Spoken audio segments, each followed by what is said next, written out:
to Genesis, you should too, because you can educate yourself and We are Genesis FM, London. Genesis, London's only number one station. Genesis FM. stay tuned to Genesis Radio and you know how to live as one. This is Luciano. Genesis FM, London. Yeah, I've just found enough to ask, what does Genesis really stand for? Unity in the community, Lennox Lewis said that. We are Genesis FM. London's only number one station. Genesis the Pullman Radio. Yo, how much time we have a one? So the gun for us drop out of the palm, you know? His Imperial Majesty's work, a sizzler so that when I put it down now. The People Station. The People Station. Genesis FM. Genesis Station, educating the younger generation. Shucks on me. We are the People Station. Oh my goodness, what would I do without Genesis? Genesis FM. Hi, this is Doctah X, and I tune into Genesis because they reach. We are the People Station. We are the People Station. We are the People Station. We are Genesis FM. Genesis FM, London. Yeah, we're back in the place. It's it's late, but we're here. Jules is in there having a discussion. Today we're going to talk about stuff that happened during the week. Somebody phoned up and asked to talk about the Diana Ross incident. We're going to mention that, but what we're going to concentrate on today is the black on black crime, because when we was meant to do it, we wasn't on air. So, do you want to kick off, Jules? Oh gosh, I'm actually in the middle of reading an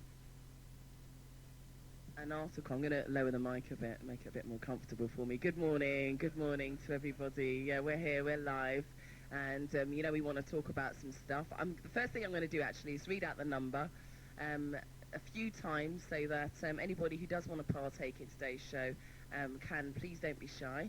Their number is 07977884840. I'll repeat that again. That's 07977884840. I'll be repeating that, and I'm sure Doctah X will be various times during today's show. But as he was saying, just to add on to what he was saying, we are discussing black on black violence. Now, it seems to have reached a point of, I don't know what I like to call a media hype, to an extent that it's become disgusting. Right? And the reason why I say that is because we represent such a very small number within the community. I'd also like someone to give me a check to let me know that we're broadcasting fine and that you can hear us fine as well. I'll repeat that number again, 07977884840. Now, violence within the community is something that I feel very, very passionate about. It's something that's very, very close to my heart, and it's also something that I have been affected by personally, and have seen the repercussions and also the consequences of these actions as well, and seen people who have suffered, and seen children who have been left motherless and on occasion fatherless as well. It's okay, we're just doing some technical stuff in the studio, so if I seem to be sort of distant from the mic, it's because we're just doing something at the moment. But I'll just read the this paper was the Daily Mail. Thanks, Dennis, for that. It's dated Saturday the 20th of September. That was yesterday's issue, and it's got this huge spread which says "War on the Yardies." Now, first off, Owie Hart, thanks for a wonderful show. He's just leaving the studio. I just want all the Genesis listeners to know, and a big thank you for keeping us not only entertained but also amused, highly amused during your show, and of course the extra selection, and it's now become his regular slot. You see, we've got to keep coming late. All right, thanks very much, Owie. Respect for that, a wonderful show, like I said. Anyway, basically, this whole yardie thing, right? I'm a yardie. About you, X? You don't know about that. Right, I was called a yardie from as far as I was concerned from when I was small, because it meant that you had parents or that you yourself came from Jamaica. So it was backyard. It didn't really have any kind of significance to me outside of this.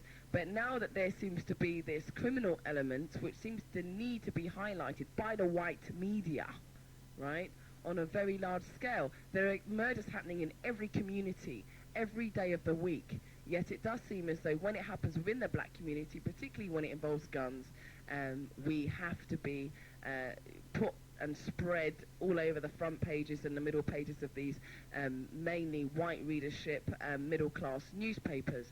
Now, I would like to hear people's comments on what they think about the coverage that black people are receiving at the moment. And I don't want to be critical and to segregate the black community, because the black community is the black community, and there are different elements of that community. So I'd like to hear from all elements of that community. I'd like to hear what you've got to say. If you are classed as a Yardie yourself, or you class yourself as a Yardie, we'd certainly like to hear from you, because we'd like to hear how you feel about the categorization of you. The number, once again, I'll say it slowly this time, is 07977884840. And I think when we're talking about black on black violence, I think we ought to look at the mental aspects of it as well as the physical manifestation of it as well. What are you saying, Doctah X? Come and talk to me, babe. Standing all the way over there. Huh? Yeah, most definitely, because there is obviously an element of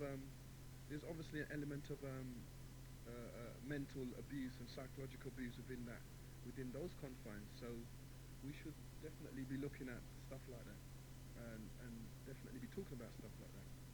I think we need a phone check by someone out there. Anybody listening, give us a phone check so we can just make sure that stuff's lined up properly and stuff. All you need to do is phone in and stuff like that, so we can get a phone check, because we're not sure if we're on air, if we're hooked up properly. So I'd appreciate that if you could do that. What's happening there? Things don't seem to be working right today. Here we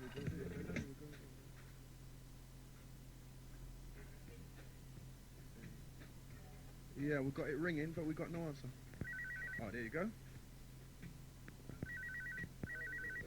Yeah, hello? Oh, hello? Hello, yeah, you're coming through. Yeah, lovely, thanks. Loud and clear. Thanks. Right, love, nice one for that. We love that. We love that participation, you know what I'm saying? Because, we're just trying to do something. Yeah, great. Sorry. We're trying to...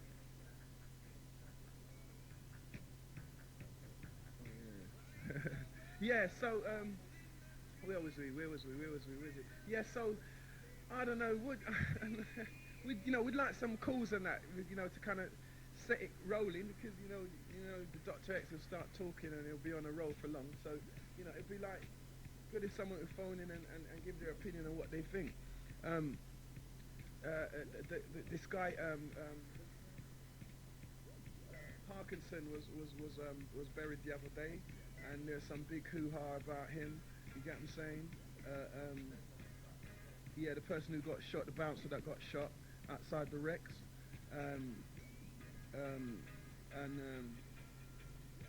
nothing's really come of that as such. We know someone's been arrested, but we don't know what's going to happen there, because I read in a paper somewhere where that person that they arrested was not the main person. So, for all we know, that person probably might get off. And then we have the situation that's happening in the immediate community with the drugs and situations like that, and we're trying to figure out what is being done, what are people doing, what's happening out there, why there's a continuation of these kind of criminal demean acts, you know what I'm saying? So if anyone could put forward something, I don't know, I'm just waiting, because I don't really want to start talking. I'd much prefer someone to call in and set the tone. Okay. He says he's much rather wait for you to call in and set the tone before he starts the ball rolling. For that reason, I'll announce the studio number once again, Wake Up, Shake Up London, and please call in, because obviously your contribution is much, much needed. on this subject. Don't worry, you don't have to expose your name or your identity if you don't feel you want to do so, because obviously it's a very strong issue and it's a very strong topic that we're actually discussing. Looks like we've got a call coming through. Hello, you're through to Genesis 91.6. Good morning. Good morning. What's your name and where are you calling from? I'm Doctah. I just want to talk about conspiracy of the Yardies. Yes, please. Scotland Yardies. Not Yardies in terms of Yardies. Scotland Yardies. Yes, Irie. That's the perpetrators. Yes. I'll leave you with that start, okay? Yes, please. Have a nice day. Thank you. Thank you very much for your contribution. What do you make of that? Across to the capital, the city of London. What do you make of that? Yeah, they're Scotland Yardies. You know what? I like it. I really, really like it. Doctah X, come through. Yeah. That's kind of cool, that Scotland Yardies flex. Yeah, that's kind of cool, but... Oh, yeah. Well, the Scotland Yard... Listen, at the end of the day, yeah... I don't know. Yeah, it's just like, you know, because it seems as if I'm kind of like siding with like a certain political, you know, ideology, which I'm not. But you get what I'm saying? You need police. You need Scotland Yard, star. You know what I'm saying? If you don't get Scotland Yard, you need Jamaican Yard. You need some kind of yard. You know what I'm saying? Where you have a force of people that are able, set in motion to do with another force of people. That's just without a shadow of a doubt. Now, as much as the Scotland Yard, the methodology that they're using, you know, with the informers in the ghetto, and they're allowing a lot of their informers to kill people and still stay on the street and blah, blah, blah. As much as that's going on, there is nobody in our immediate community that's doing anything. All these, you know, I've said this before, all this passive participation, this isn't India. This isn't Mahatma Gandhi's time or Martin Luther King's time. This is a whole nother era. And that passive stuff really is not working. I mean, if it was working, it should have been, you know, it should have done what it's supposed to do already, I reckon. But it hasn't really done anything.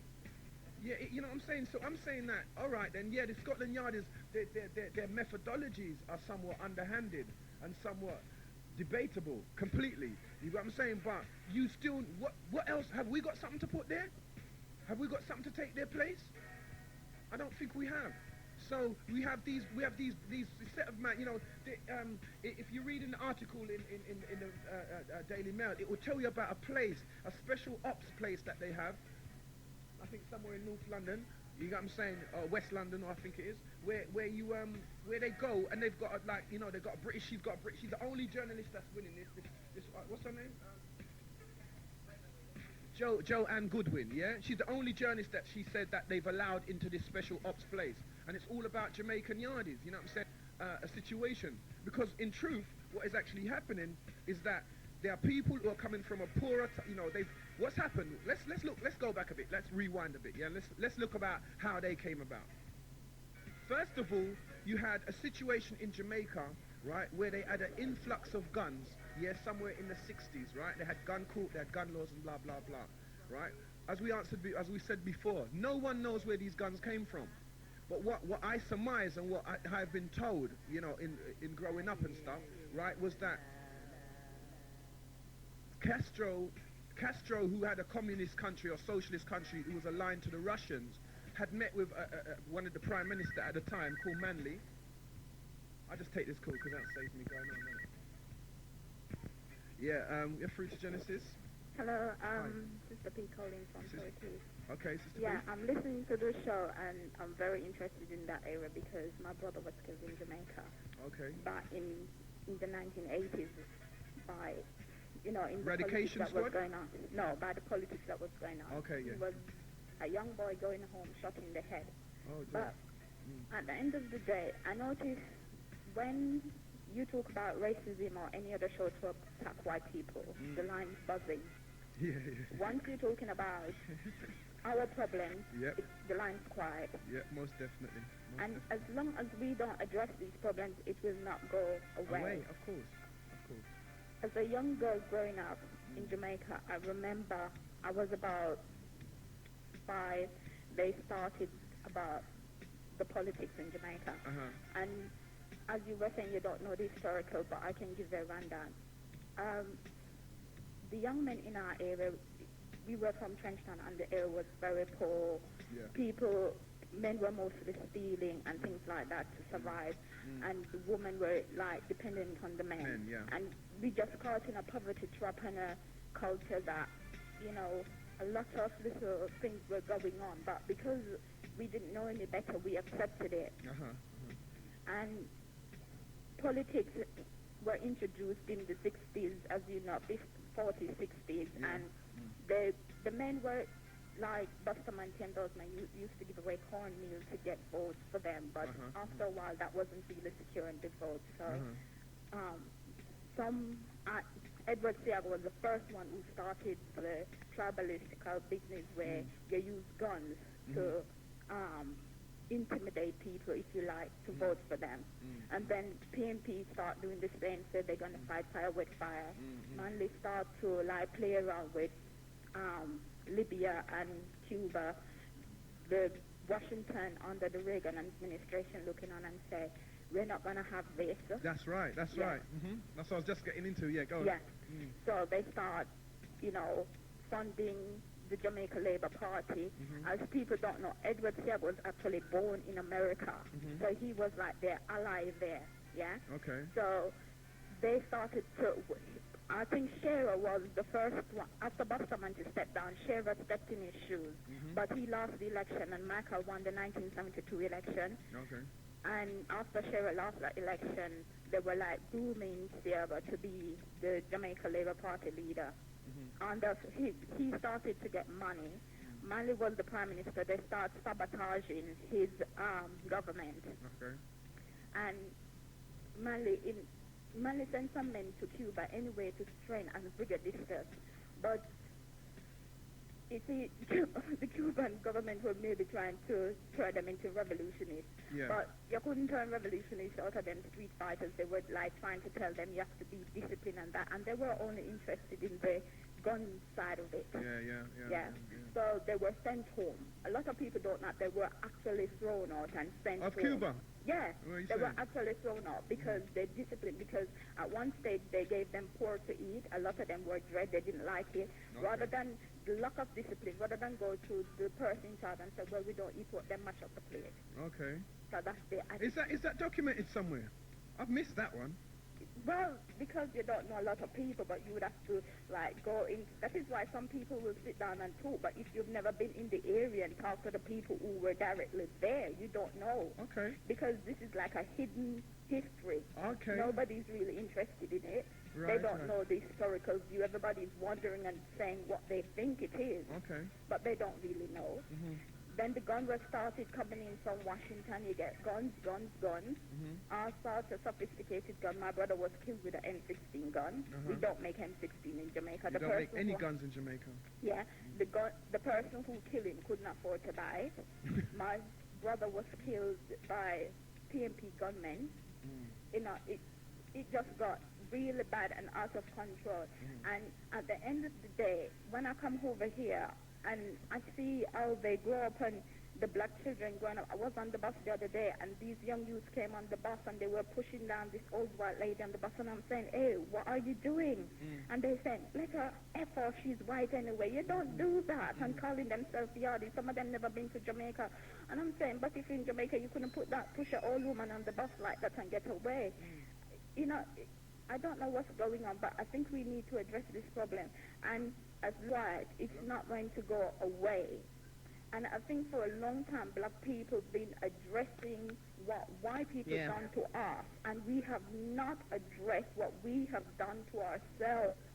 Yeah. And that is the problem. And do you think, I mean, I'm sorry, but did you see a film called, is it Dance Hall? No. Dance Hall? And Dance when a Hall man Queen. said, what? Yeah. Talk? Yeah, that's it. That Dancehall Queen, sorry about that. Dancehall Queen. All right. I just want to use this as an illustration, right, about the character, right, and also the way in which characters like that are glamorized, yeah? Walk and talk. Oh yeah, that's it. Walk and live, talk and watch it not dead. Die, right? Yes. Right. I'm just going to use this as an illustration to emphasize your point. members of society like that exist, right? They exist because they want to walk and be untouchables. Yeah. Untouchables, right, came from a long time ago. Yeah.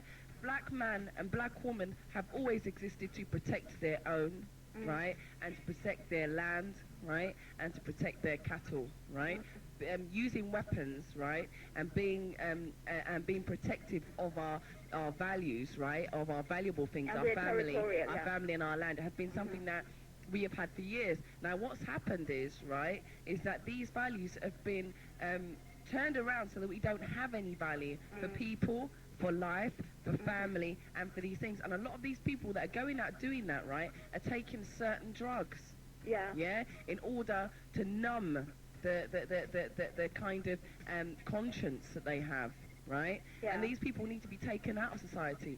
A lot of people don't realise that, but some of these black-on-black killings, right, have stemmed from other people. Yeah. And it's a whole cycle, and there is a decleansing situation happening. And what people also have to remember is that the police actually employ a lot of people who, and not only employ, right? Let me continue, because I'm going to go down this road. I shouldn't really be talking about it, but I'm going to anyway, right? Okay. Yeah. No. You was making a point. Oh, me? Yeah. No, I'm listening to what you're saying. Oh, sorry. Mhm. It's all right. It's Doctah X interrupting. Don't worry about it. No, but what I was about to say, right, I was just about to share something, because I really agree with what you're saying. But I was about to say, what was I about to say before Doctah X interrupted me? Oh, right, yeah, is that the legal system, there are actually loopholes, right? And this is what we're not realising, that are allowing these people to come back into our communities. We're finding that a lot of people who are innocently accused of these crimes are actually going to prison, right, for things that they didn't commit. And the people that actually committed it are walking free. And this is one of the problems. And that's what I'm saying about the murder of your brother and so on. You know, a lot of the times the wrong people are apprehended for the crime. Well, how do you feel about that? Well, that is true. As Doctah X was asking if some of these things be documented, I think he should read Laurie Gunn's book, Born for Dead. Yeah. Hang on, wait. He's coming on mic. Hang on. He wants to get a pen. Hang on a sec. Let's just write this down. Can you just spell it for us as well? Yeah.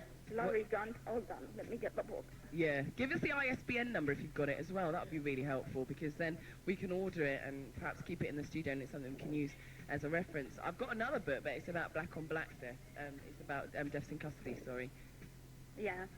This book is by Laurie Gunn. Right, Laurie. Spell Laurie for me. It's Laurie. Mhm. And it's Guns, Gunsp. Mhm. Yeah, and I think you have a lady afterwards, Leonie Ross. Oh, Leonie Ross. Yeah. Yeah, is that the mixed race one, the lesbian one? I'm not sure if she is or she's not actually, but that's what I heard. She wrote the lesbian book, right? No, you don't know about it. Okay. Don't know about that. Okay. And the number is 8624 8624 1 547 547 0. 0. Yeah? That's the ISBN number. Yeah. Can you repeat that one more time for us slowly, please? 0864 0864 21 21 54 54 70. 70. Have you got that? Oh, I hope all the other listeners have got that. It's nice when callers actually calling and share their knowledge, because it's essential. Yeah, Okay. what I want to say is, you know, Jamaica, it's because I read a lot of books, I was born there, but you know, when you're going to school, they don't really teach black history. They teach you like Christopher Columbus and anything you know about black people were when they were slaves. They don't teach you anything positive. Yeah. So it was not until I came to this country anyway, I started reading things about Jamaica that I should have known in school. And the thing is with Jamaica, historically, for some reason, all the slaves who went down to Jamaica never ever come to terms with them being slaves. And rebellion was the order of the day in Jamaica. Yeah. And where other places where they could contain them, in Jamaica, they were every week you have a different rebellion, and a rebellion could have up to 1,000 slaves. Okay. So at the end of the day, rebellion and war became a way of life for And us. still is to a point, isn't it? And to today, Yeah. it still is. And you see, when something happens to these white people, you see, even if they kidnap, when they get them, they put them in counseling, they have support for them. Yeah, We've that's never right. been in counseling. That's Nothing's right. been done for us. And you see, we're still going on down that dead-end road that is not doing anything for us. Brilliant. It's good to know that some, people just out there normal. Sorry, I don't mean to pry, but what do you do for a living? I'm a social worker. Right. So you're socially orientated. I understand. Because I thought that way maybe if you was just a normal sort of, I don't know, whatever. You know what I'm saying? But you understand. You obviously understand the social problems as well. So but it's good to know that there are people out there who do understand that we do face a dilemma. And I do another show called Rago Chat Show, and I have a particular thesis that I call the Ghetto-ology, which I'm using as a means to recognise some of these issues, even though some people find me very controversial and unorthodox. It's not controversial, because at the end of the day, all these black political groups, if they don't deal with it, they're not dealing with it, though. Because if you keep going on about white man, we could have get 20 billion pounds. As long as we don't address our problems, we'll never get anywhere, because we are going to destroy ourselves. Because we are saying white people is the problem, but we are our worst enemy. This is what I was saying the week before last, when somebody said we must know the enemy. The same thing I'm saying. We are the enemy. Or there are enemies. There's not one individual or one place to go and look for an enemy. There are lots of enemies. Drugs are the enemies. People are the enemies. You know what I'm saying? Other races are the enemies. It's not the white man is the enemy. It's not just white people, and we have to recognize that. And I hear King David, bless him, he comes through whatever it's been, and he's saying, it's because of the system, white people, why they shoot him. The man shot him because he was a wicked man, nothing more. And he was in the wrong place at the wrong time. Nothing to do with no white man and no system. You understand? Because I was born in the system and I wouldn't do it. So why another person would do it? That's good. You can't excuse people and say because they do things, white people tell them to do it. That's right. We have to get out of that mentality. And as long as we keep going, we are talking about reparation, we are talking about this. I think we need a political group, a pressure group, to deal with these black problems. Respect. And look in Rwanda. How many years? 4 or 5 years after what happened in Rwanda, women in Rwanda still fighting for justice. The men who killed the people, they were charged for murder, but none of them were charged for rape of the woman, because black men think they can do anything to us and get away with it. Rape is not a crime for them. 1 man after you raped the woman, I don't know if last week Saturday, not Saturday gone, last week Saturday, we're showing a program about it on telly. And then the girl was 17 years old, she was a virgin, they raped her, and after they threw acid down inside her. And no, I cannot accept that, and I don't care which point was behind it or whatever. A black man did that to a black woman, and there's no excuse. None. But you see what I'm saying, that even though I know we feel it when we start to talk about black people, and we always say, well, a black man stole this and a black man killed that on it. But you see, when you look at that other race of people, what they call it, Bosnia, the things that they done over there, are some seriously sick people. You know what I'm saying? So what I'm saying is that, agreeing with you in the point to say that it's not the race. It has nothing to do with the race. It has to do with the nature of the person. Even though, okay, we have been through slavery and stuff. That is what you're saying. Like you're a social worker. Obviously, you've got all these groups. You've got pressure groups. You see their system. You see what they do to back up their nutters, and they're mentally sick and they're mentally ill. What are we doing for ours? Everything that we do, it comes from their system. Because we don't understand that African is different from an Eastern person. Eastern philosophy is different from Western philosophy, so that means Chinese people are fundamentally different from European people. Indian people are fundamentally different from Chinese people, who are fundamentally different from white Westernized people. So how comes Africans haven't realized, or diasporic Africans haven't realized, that the mentality and the psychology and the philosophy of an ex-slave has to be different from his captors?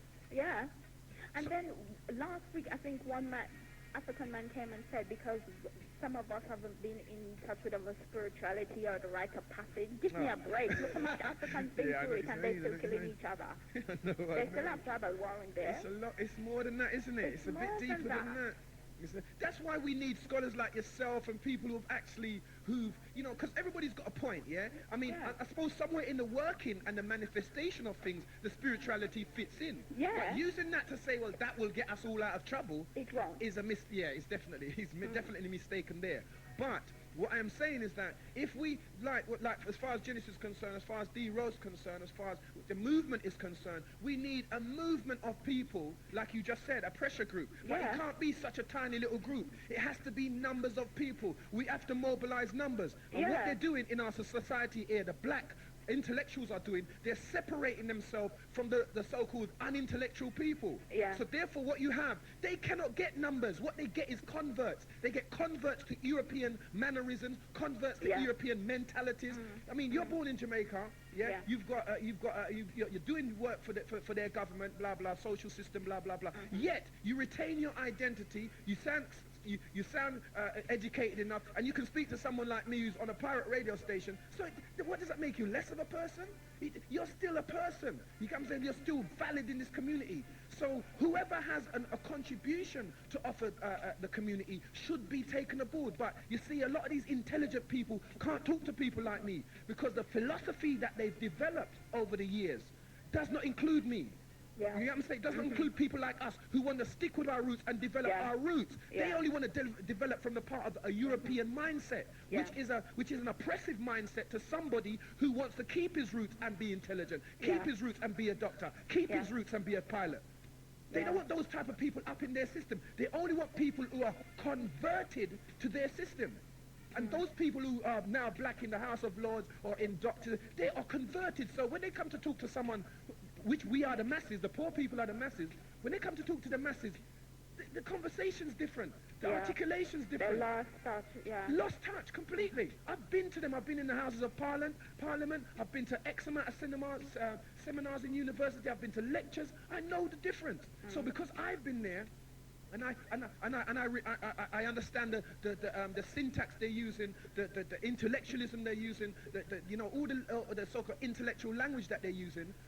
I'm still coming back to talk the way I'm talking. Because it doesn't take much to understand French. It doesn't take much to understand German. But can you translate it? You know what I'm saying? Can those people in power translate what they know to people and make it simple enough for people who don't know it? They can't. They become so isolated and class-orientated that they start to serve the whole purpose of oppression. Yeah.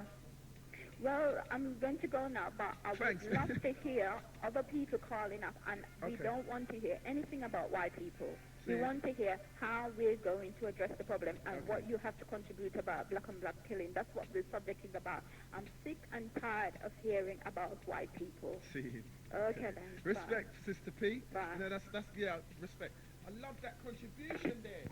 You get what I'm saying? I love it. Because see, those are the people that Doctah X, that's what we're looking for, Jools. That's what we're looking for. People who understand that there is a dilemma. People who want to change that dilemma. You get what I'm saying? People who are looking and saying, how can we work this out? No, that can't work. No, that can't. No, yes, this is the way to do it. Or that is the way to do it. You get what I'm saying? So, as far as I'm concerned,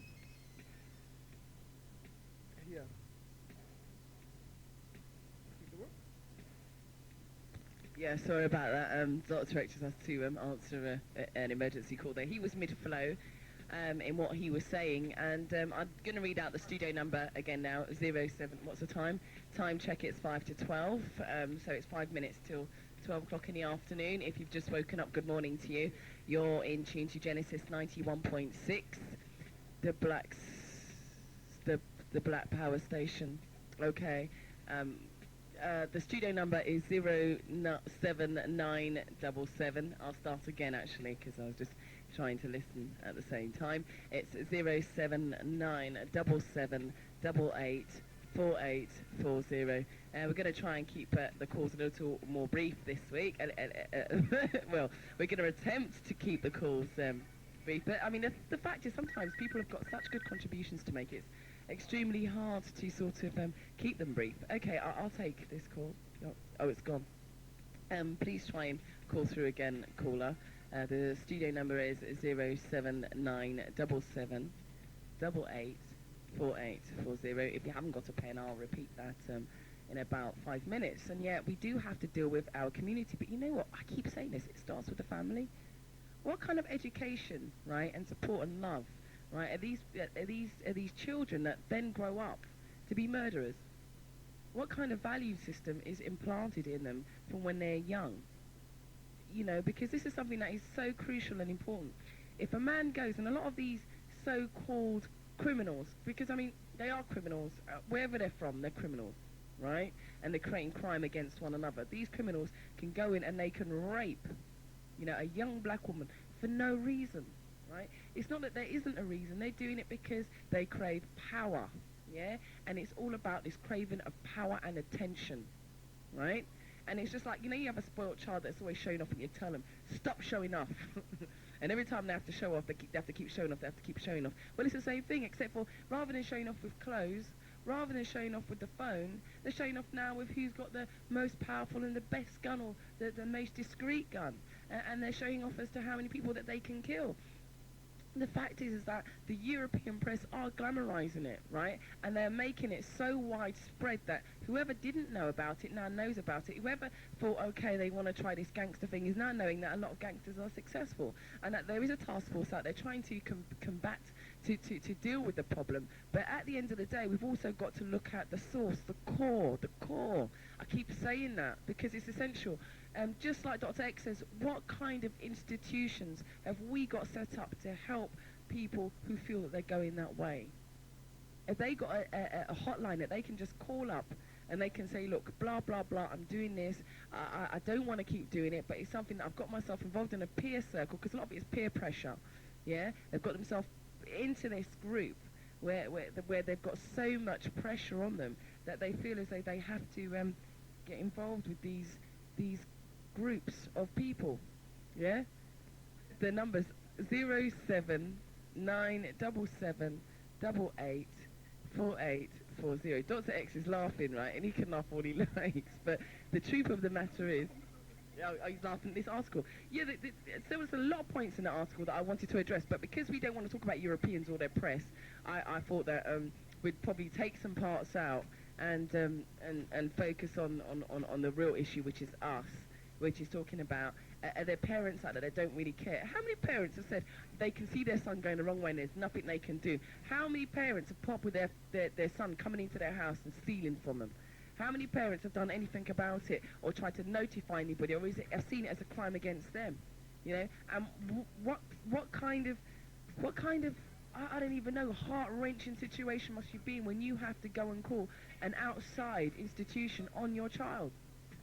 You know, this is another thing. If you feel your child has got a screw loose and he may possibly kill someone, I mean, do you really want to go and put them in the hands of white institutions? This is another thing where you know that person's going to be brain dead for the rest of their life, or it could be something that could be counselled through. And we know that there are figures out there which show that 75% of black people which go into any kind of institutional care within this country gets, on average, right, only 12% of the attention that a European patient would get. That's also something else, right?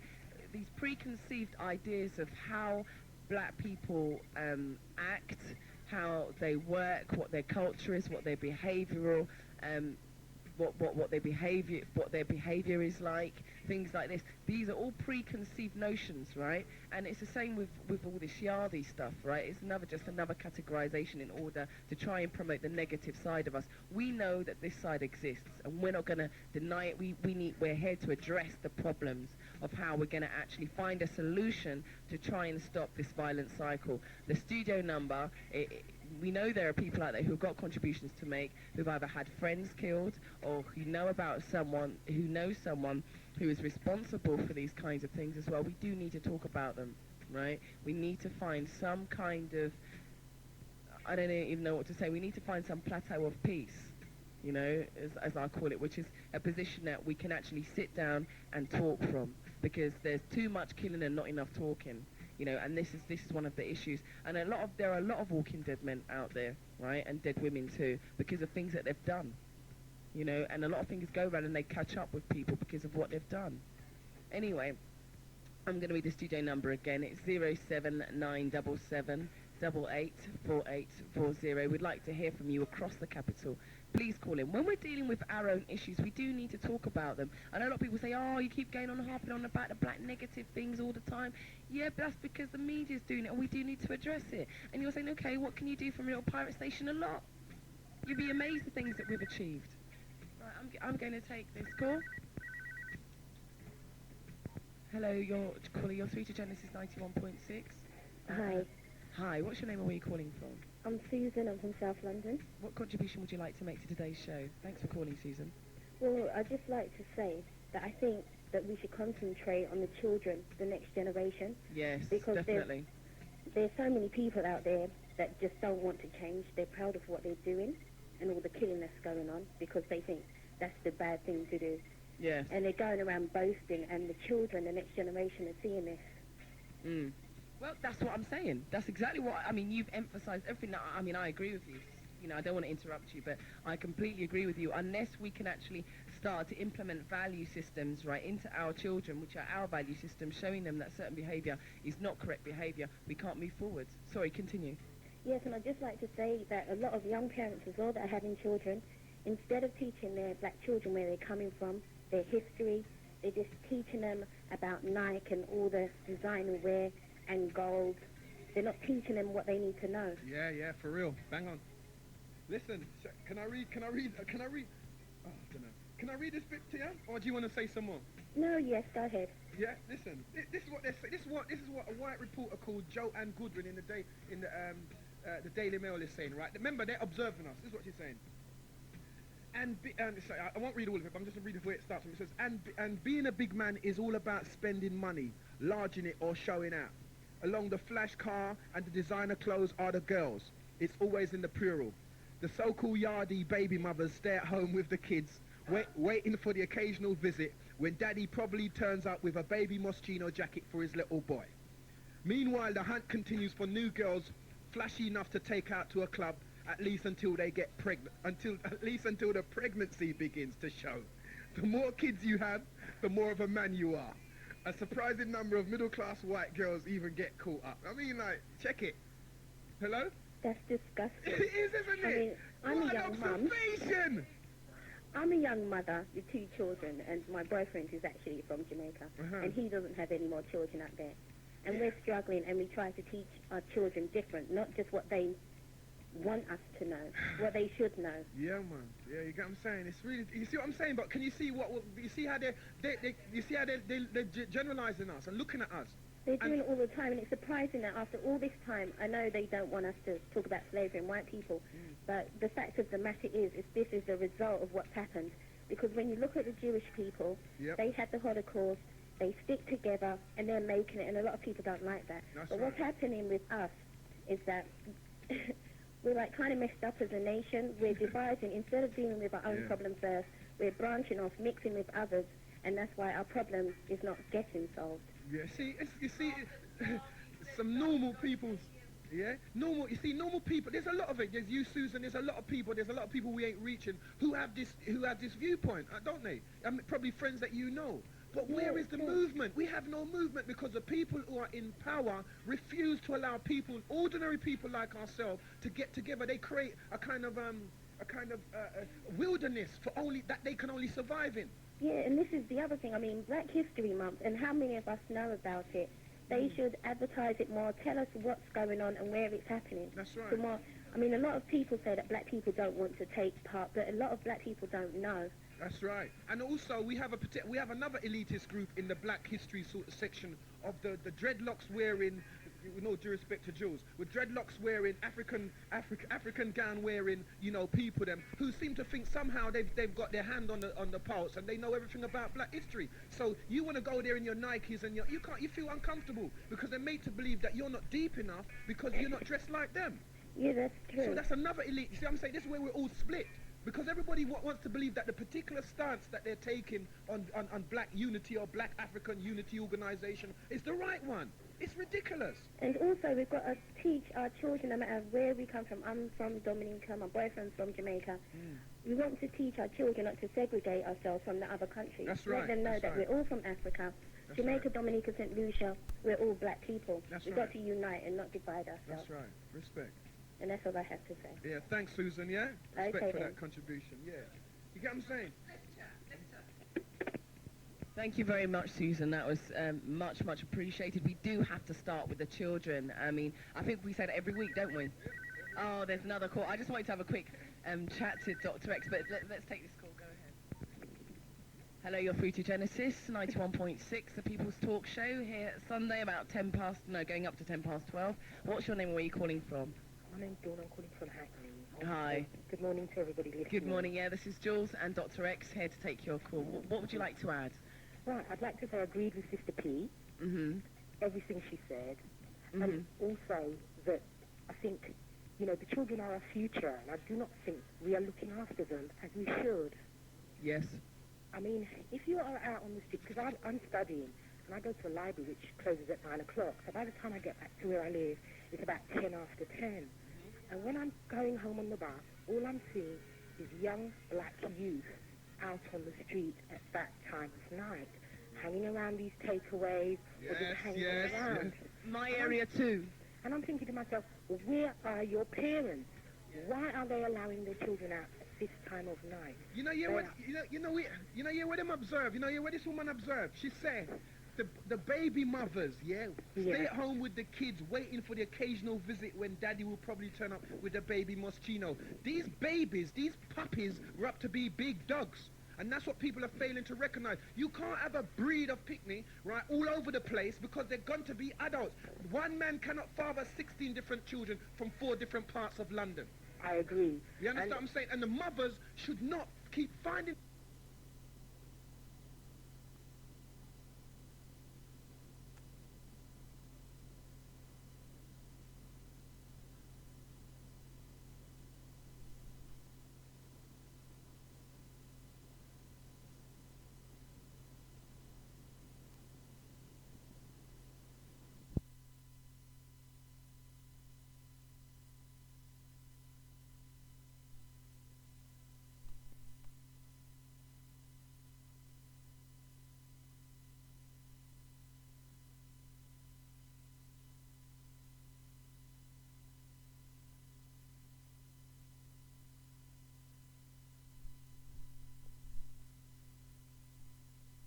Here, and I was talking to her about a particular issue, and she was telling me about a gang of girls in her school who were actually terrorizing other girls in the school. Yep, that's happening now. And the teachers, the school's actually doing nothing about it. I mean, she recounted an incident whereby they destroyed a child's uniform, and for the rest of the year she had to come in her own clothes. So I said, well, what is the school doing about it? Nothing. I know what you're saying, but the school is not equipped. You see, the onslaught of what's happening, the school is, with all due respect though, you get what I'm saying, they're not equipped to deal with that kind. The other night, I got another show, a girl wore false nails to school, yeah? You know, the like that stuck on nails? Yeah. Wore false nails to school and scratched it over a netball match, scratched a girl from her forehead all the way down to her lip. Like it was a knife cut. You understand? And the teacher suspended the girl with a scratch for 1 day, and the other girl for 2 days. They don't know, they haven't got a clue how to deal with this level of violence. And they haven't got a clue how to deal with this kind of, and the only people that can really deal with it is black people. And they're refusing to get up off their arse. All these social workers that are letting the system educate them in. I tell you, they're using Tony Powers, they're using Jung's ideologies, they're using Freud ideologies. They are European people talking about European people. Well, what you see, we've assimilated so much, and as the other sister said, we're mixing up so much. We want to become so European. We're forgetting that we're black, and we're feeding into these things. I mean, take, for instance, the Asians. They are not assimilating. They're holding on to their culture. Wait. They are. Yeah, go on, sorry. Hello? Yeah, sorry. No, Jools will say after. I don't think they are. I don't think they are. I have to disagree with Jools. Okay. But... Yeah, go on. What I'm saying is they're not assimilating to the extent that they are losing their culture. That's right. We are. I'm sorry, we are. Yeah, most definitely. And they are assimilating what Jools is saying, but I would agree with you that as not to the same extent as we. Not to the same extent as but we they are assimilating. They control their youth. To some extent, they control their youth. You do not see Asian children out on the street late at night. They are not targets for the police. And that is where a lot of our youth are getting caught up in the police, because they are out on the street on hours where they should be inside their house, or their parents should know where they are. Yeah. Okay. Well, what we're saying is that, because Jools are going to come in a minute, and because she's got something to add on that. But what we're saying is that, because we don't want to keep you on the phone too long, and stuff like that. But if you got anything more to say? No, I haven't. I'll listen to what Jools has got to say. Okay. Thanks for your contribution. Yeah. Okay. Bye. It's Dawn, isn't it? Yeah. All right. Yeah. Have you got the names? Yeah. I just wanted to add to that, in that saying that I do kind of disagree with you, in that I come from East London, and in East London we have a prevalent problem with Asian crime, Asian on Asian death, rape, right? And not only that, there's other kind of family things, right? And children disappearing across the road to where I live, right? 2 Asian girls have been found murdered. Listen, at the end of the day, it's something that's affecting all of us because of the environment that we live in, yeah? I'm dealing right now with black, but I'm telling you that Asian people, don't let them fool ya, yeah? Don't let white people fool ya. They got the same problem, but all they want to do is highlight our problems. Right now, we're going to deal with our problems. Yeah, you're through to Genesis 91.6. This is Jools and Doctah X on a Sunday afternoon on the People's Talk Show. How may I help you? What would you like to say? Oh, it's gone again, and it's coming through again. Hello, you're through to Genesis. Hello. What's your name and where are you calling from? My name is Peace. Hello, Peace. Please, add to that, add to that. Morning, darling. Afternoon, darling. It's nearly 12:15, actually. Morning, sister. Now, what I have to say is just kind of make it kind of brief if I can, yes? Thank you. There's a lot of problem, right? And people don't think the government can deal with it, yeah? How can the government deal with when the government's a part of the problem? I'm sorry. That's what I'm saying. The government is not the solution. Now, the problem is to look where we are. Because where we are is very important, you know. Yes. I think I said this many times before. See, we have to look to where we're coming from. Yeah? Yes. And where we're coming from, right, is our foundation for us. Is our, sorry? Foundation for us. Our foundation, which is essential. Where we are coming from is our foundation for us. Yes. As a nation of people. Yes. Now, whenever time a nation of people, I mean, looking at us, for example, yes, as an example, right, it's scattered abroad, right, and having different splinter groups. Yes. We'll have this, you understand? Now, these sort of things happened before, yeah, and then the solution is to leave from England, America, and France, and go back to where I come from. Some people might think because we've heard this before. Well, you know what they say, you can't take the head without the body. You can't take the hand without the rest of the body. At the end of the day, let me explain something to you, right? That African people are spread throughout the world, right? There's nowhere that I haven't travelled, right? And I've travelled quite extensively, like Owie Hart, like lots of the other presenters and Doctah X, and various other people here. We've travelled, you know, the world at different parts at different times. And there's no doubt that on any of our explorations, right, that we have not come across our own. We may not be able to always be able to communicate with them in the same language, but you do come across your own, and you'll find 9 times out of 10 when you speak to that person, yeah, they're experiencing similar things to you if they're on the same level or the same mental level. When I say that, I don't mean to say that anyone's inferior or superior, but I mean if they can understand, you know, your sufferings and your concerns about your community. No, well, you see, to some people like yourself, you might understand it. But also last night I was listening to Doctah X, right? And to put this little point, he was talking about the niggers, right? Yeah, you know I don't like that word. I prefer if you said the N-word. Right. I don't like it. We'll say the N-word, just for me. Right. Doctah X can say what he likes, but just for me, say the N-word. Right.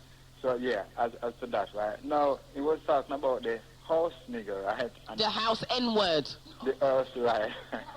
Right? The house N-word. Thank you. And the yard N-word. Yes. Right? Now, these are these same people. You have some people who said that they go to university and education. Nothing to do with the education, but the most important thing at the brain, you know, is the mind. Yes. Yeah. Anyhow you leave out the mind, then you know how much education you have, a PhD or whatever you want to call it, right? The brain void. You understand? So therefore, these are the type of people. Now, on the other hand, now you have the other kind of end people, what you was saying last night, right? Now the other one is a field person. Now that person there is not a person that you can use education to hoodwink, you know. because it's gone past education. Yeah. You understand? So that person is the one who is responsible, male and female, to the, if you like, the brainwashing of the nation. Yes. You understand? So these are the people who feels it most, not the one who are so-called educated intellect. You understand? I'm listening. And all of them people, Diana, but and all of them people, right? I'm Basically, listening. they use the situation, their own people's situation, to advance their own thing.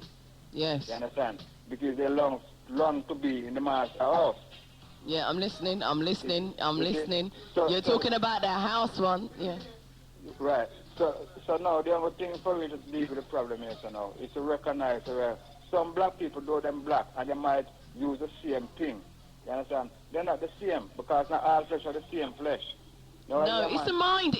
I mean, this is exactly it. I mean, Doctah X is going to jump in, but that is it, right? Because I can see someone who looks right very similar. Oh, do that for me. I can see someone who looks exactly the same. When I mean, or similar to me, not exactly the same, because no one can look exactly the same, but similar to me, right? Yeah. Down the street, and I know that their mind is in a completely different place to mine. Yeah. Right, and by that I mean, you know, because you see someone with locks, it doesn't mean that they're proud to be black, no, right? Because you see, no, it's true. It's something that we got to realise. There are a lot of black people in positions, right, who I feel have got serious psychological problems when it comes to self. Right, and I mean, as they're so deeply entrenched, yeah, that even when you may confront it, I'll give you an example, right, just a quick one. I got something through my door today, right, and I want to tell this, excuse my French, yeah, because I know there are young listeners out there, it's punk ass bitch, right, not to sell nothing through my door. This woman called, do you remember a woman called DJ Elaine? Well, her name's now Elaine Smith. She sent through a catalogue with all different wigs in, right. I want a company to go bust. Right, I know this is a really awful thing to say, because it is another strand of our society which is undermining our positivity about ourselves and the way we look and our self-image and our self-respect.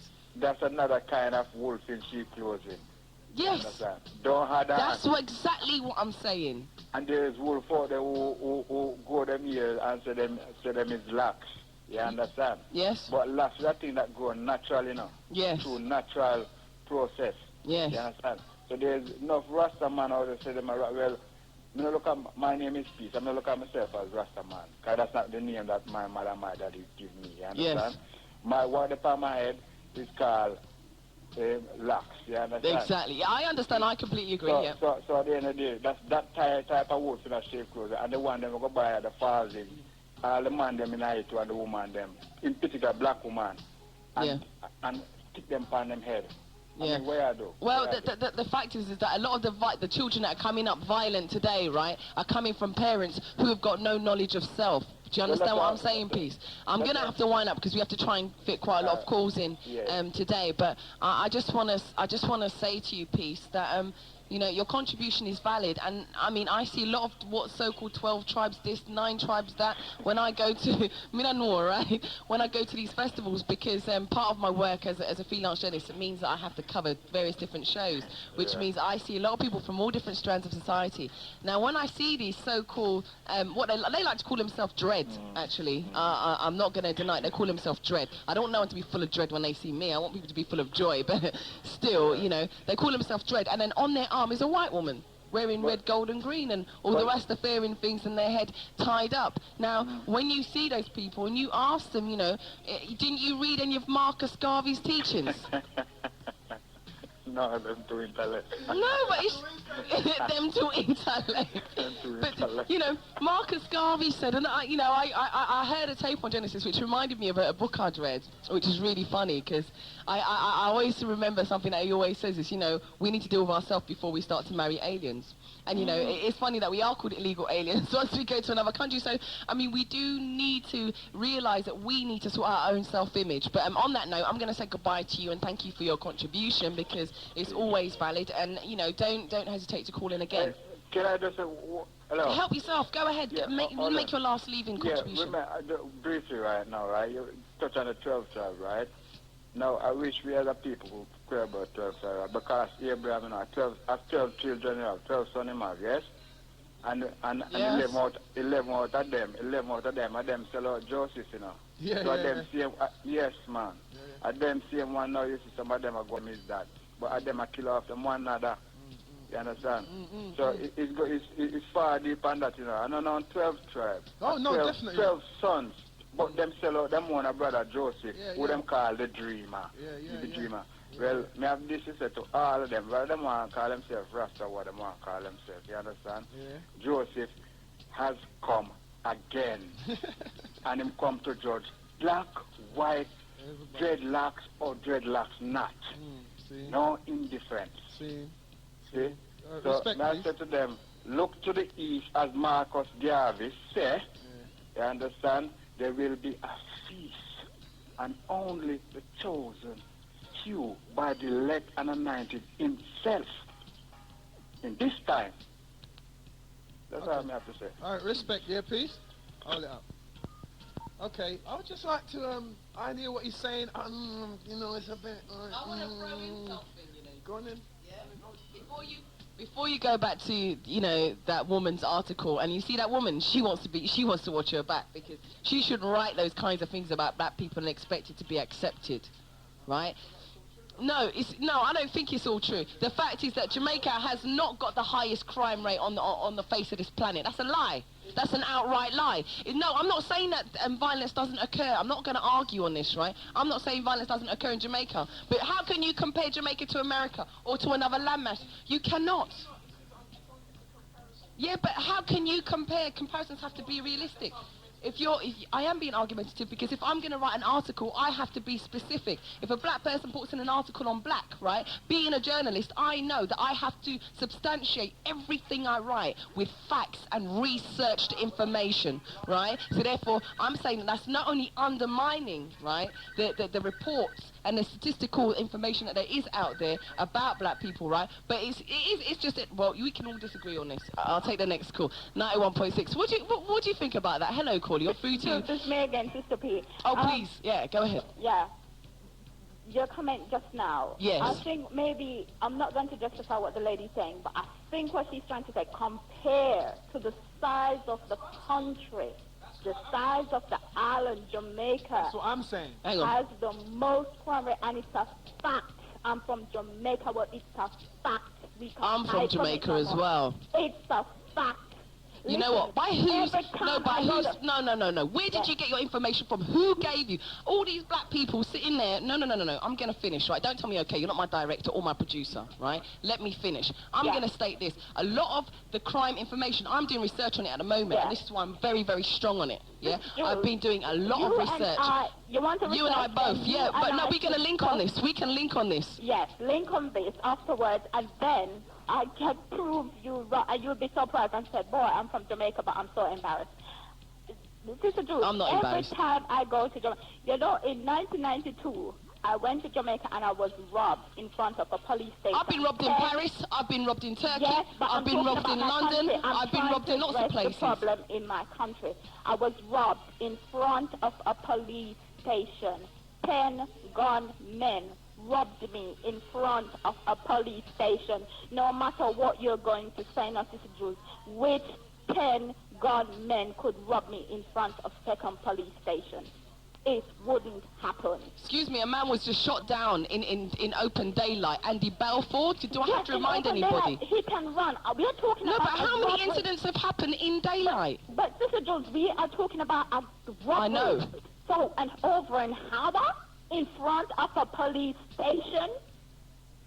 Listen, I'll be the first person to say that corruption exists. You and I are going to link up on this one, yeah? We are going to link up. I've got a report. A friend of mine actually works. I'm not even going to talk about where I get my information from, right? But I've got some really hot information, a new report which hasn't even come out yet, right? And when I'm talking about black on black crime, right? I'm not saying that it's not prevalent within Jamaica. I'm not saying it's not prevalent within the UK. I'm not even saying it's not prevalent within America, yeah? But it's just like anything else. It's about comparative, right? Yeah, and the but correct talking kinds of about the comparatives. size of the Because country. Island, right? Island, which is just a small island, just off the top of this country here, right? If you want to compare Ireland's crime rate, right, or even Edinburgh's crime rate with Jamaica, right? And that's what I'm talking about, the accurate comparatives, right? When you compare the two, that's why I'm not going to give you the information, but I want you to go and compare. Edinburgh, wait, I just want you to compare Edinburgh, right? Ireland, right? And Jamaica, and call me back next week, right? Call me back next week, and I will bring my report. You and I are going to link up on that. Definitely. The size of the country, and listen, in Edinburgh or wherever, you have the IRA fighting for freedom. What the hell are they fighting for in Jamaica? Yeah? According to the high crime rate, you cannot even compare because the cost is so different. You're talking about black men putting gun to another head and just blowing him away for nothing. Listen. Okay, what you're saying, not to keep you like on that point, because I see that Jools is getting a bit heated telling me I'm not a producer and I'm not. I don't want to be going. I don't really want to be going there. You know what I'm saying? So what I'm saying is that. I understand what you're saying, and I would like to interject if I can, but I don't want to keep you on line, if that's all right. Okay. Hello? Yes, Sista P? Yes. Yeah. So let me just say, what I am saying is that, right, when you're talking about murders, right, the crime rate that they're talking about is a lot to do with murders and killings. You get what I'm saying? Now, in terms of whether you're in Ireland or there is not so many killings per week. That's what they're saying in comparison with the size of the island. That's all they're saying. They're not saying that there's more burglary in Jamaica than anywhere else on the planet. They're not saying there's no more, no homosexual rape. What they're saying is that the amount of killings that there are in comparison with the rest of the planet is phenomenal. That's what they're saying. It is true. And you see, what I can say to people, I know some people, they have this love thing with Jamaican, oh, it's my beautiful island and whatever. It's my beautiful island too. But at the end of the day, if you are not affected, some of us go down, they go to Negril or whatever, and they're not affected by it, but I'm sorry, I am, and my family are. And as long as my family are affected by it, it is the problem. And it is a big problem. I know, I understand. But what I'm saying is, you see, these are the issues that we always seem to have a problem on. That's what I don't really like. The issues of whether or not that, let's argue about the point whether we're more highlighted than them. And it doesn't change anything. It doesn't. It doesn't make the crime less. It doesn't make the crime more. It doesn't do anything except argue a point. You get what I'm saying? And I'm saying that as long as we understand that, people have gone on television, and black people of the island have gone on television and saying that it's the highest crime rate on television. I saw this the other day on Black Britain, Now, there's somebody else doing some other research saying that I disagree, which is fair enough. But what I'm saying is that, on the whole, why not highlight it? Why not overstate it so that people can address it? If it's overstated and it's a lie and it makes us seem like degraded, uncivilized people, then But if it's overstated and it makes you do something about it, then it has a positive effect. It shouldn't be an argumentative point that's argued about if it's 900 or 600 of it. Oh, Scotland's got 10 more killings than New York, and that's not. What's the point of that? You get what I'm saying? And if that's a serious, if you get really, really down and you strip naked and you want to fight over just whether somebody's got their thing right or not, and saying that by that misdemeanor, everything on the planet changes. It don't change anything. No. And then in Northern Ireland, the people say they're fighting for freedom. They want to free their country, the area, whatever. What are they fighting for in Jamaica? Nothing. Drugs and maybe some silliness. 16 people were killed in 2 days. That's a lot of people in a tiny island like Jamaica. And all they're saying compared to other islands and the size of Jamaica. Yeah, I know, but I'm aware. I'm clear about that. I'm right, and Jools says she has information. I have first-class information. I'm from Trenchtown. I'm writing a book about it at this minute. Okay. So I said to her, I will. Well, I think that it's all good. I don't think that me personally, I can lose my rag over a lot of things. I'm not going to lose it over that. If you and Jools want to link up and Jools feels so fervent about it, then you link up and you sort it out as two civilized people. You know what I mean? To me, the long thing about the free argument about whether you think this is I don't think it's necessary. Not for this particular conversation anyway.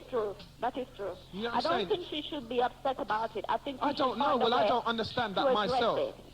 I think we should find a way to address it. Yes. And it's not even about compared to other people. It's about what's happening in our country. Yeah, I don't really care about what's happening in Russia. I don't care what's happening in anywhere else. What I'm saying is, if that's what they're saying, I'm willing to take it aboard simply because I'd like to see it addressed. Not because I want to see whether it's statistically correct or not. And it's not because you don't like Jamaica.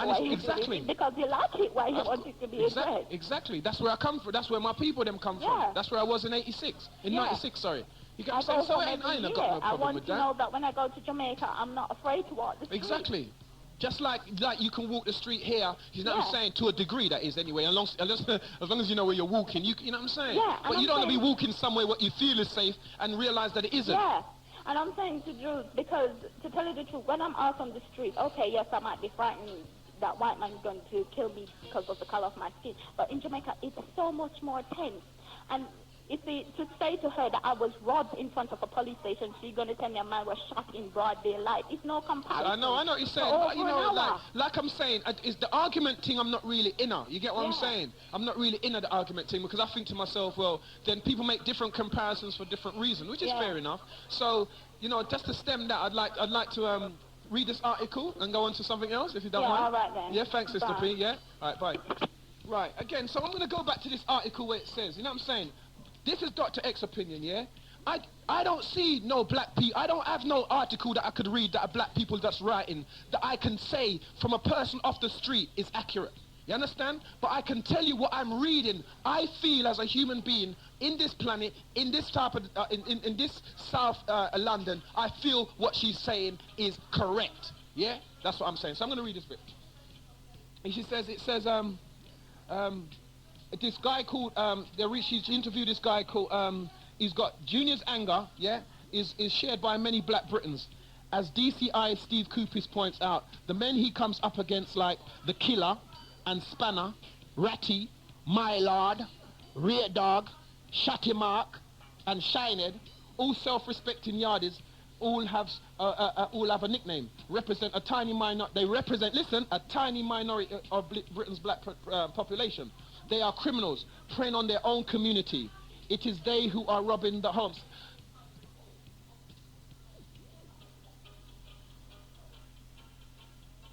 Sorry, I'm getting a bit distracted there. Where was I? They are criminals preying on their own community. It is they who are robbing the homes of black families, dealing crack to black teenagers, shooting up black nightclubs. Never mind if a bullet goes astray. These are facts. These ain't nothing that somebody's making up. This is what I know, and a lot of people who I know is true. Yeah? Anthony, like Junior, doesn't want to give his real name. Like Junior, he went to school with boys who subsequently followed the yardie lifestyle. Now 32, Anthony was one of the 4 people in his South London school who made it to university. He's now a practicing lawyer. After university, he says, I used to work as a barman to earn some extra money. You can spot these guys a mile away, he says. Head to foot in Moschino, Versace, Tommy Hilfiger, everything in the biggest, brightest colours. Look at me, I'm rich. Usually accompanied, this is a barman and we know this exists, right? Usually accompanied by a gaggle of girls. You know, the 10-inch fingernails, pretty fingernails type, with the sort of hairstyle that looks as if it took 7 people a year to make it. Yeah, I remember one guy coming to the bar and asking me how many bottles of champagne we had left. There were 6, and he told me he'd have the lot. I served him, and he gave me a £50 tip. The entire place was watching him, which is why he was doing it.